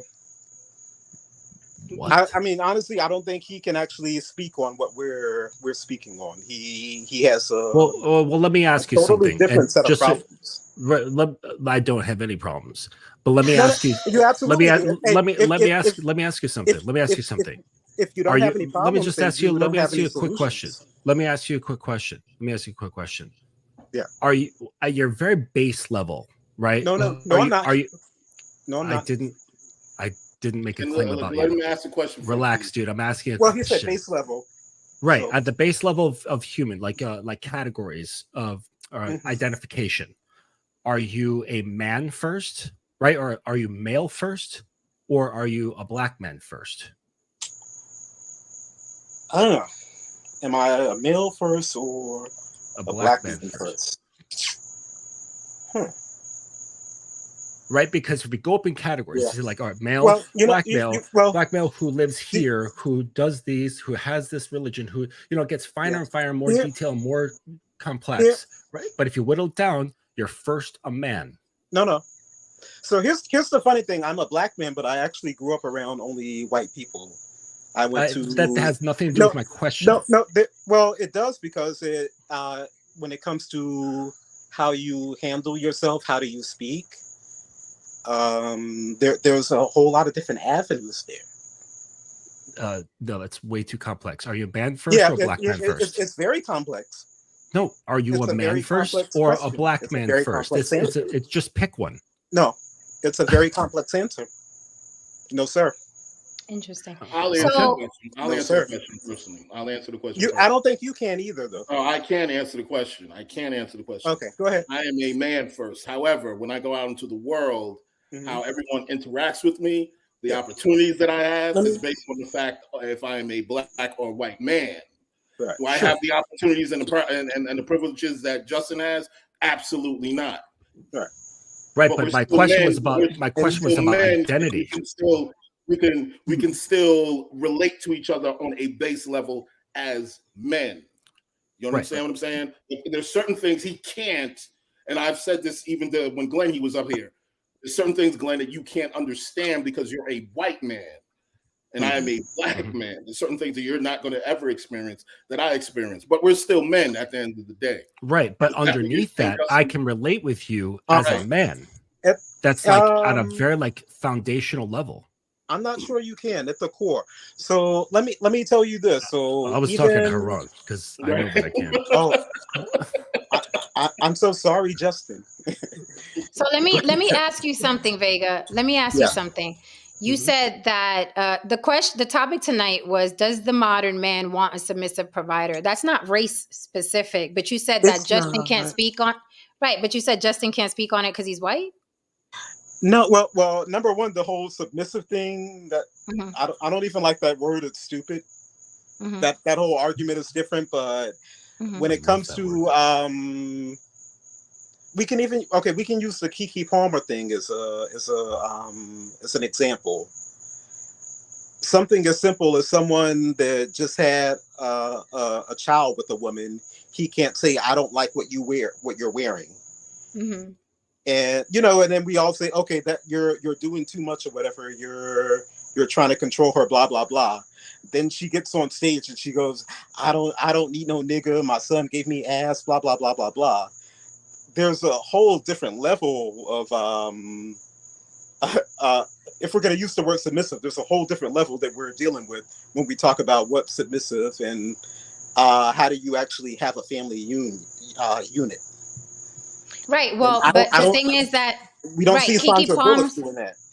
Right, but Keke Palmer's child's father wants a submissive provider. She's the provider in the relationship, but he also wants her to be submissive. Well, no, here, and let me go back to what Fatty said, but let me not do it like him. Let's Who say said? Fuck boy. Who? I'm sorry. Can I cuss? He's talking about the guy that you I talk trash. I don't know if I can cuss or whatever, so just give me like a nod or thumbs up. Okay, can you just? I know, but can you forget who said what? Let's just deal with who's on the panel. What do you say? Yeah, no. Well, I have to use examples, so. No, and honestly, you're. It's okay. You're here on the tail end of the show, and we're about to close. But thank you for your thoughts. Good night. So, all right, guys. So thank you so much. When we have the time, brother. Yeah, he can come back because we're about to close and I'm fading as it is.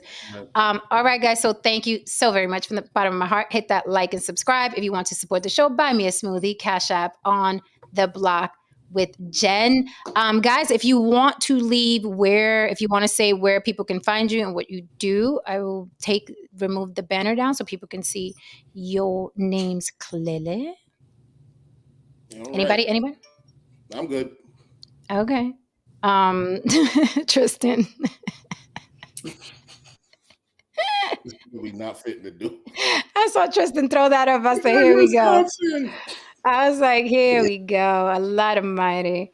All right, guys. So we got Misty. It was good to see you. It was good to see you, doll. Definitely was, Misty. It's usually a sausage party up here, so I'm really glad that you came up tonight. No Saint, get your audio visuals together. Thank you for listening to my rambling. No, it was great. It wasn't rambling. Listen, these guys go on for like 15 minutes straight. They like to hear themselves talk. Don't worry about it. Okay. Really. Lies you tell. All right, guys, hit that like and subscribe. Your way out the door. I was like, where are we really doing this tonight? I had my finger on the trigger, like I what do you call that? The stage, the hole, the stage and the hole. The trap door. Yeah, the trap door. I was like, yeah, we not finna do this. This is what we not finna do on tonight. I said, here you go. I know No Saint was looking at me as soon as I said, let me ask you a question. No Saint was like, here we go. All right, guys, I will see you tomorrow. Thank you so much, Mr. Justin, for pulling up. We'll have another good one tomorrow. All right. See you. It'll be Friday. We'll have something hot and spicy for you for sure. All right, guys.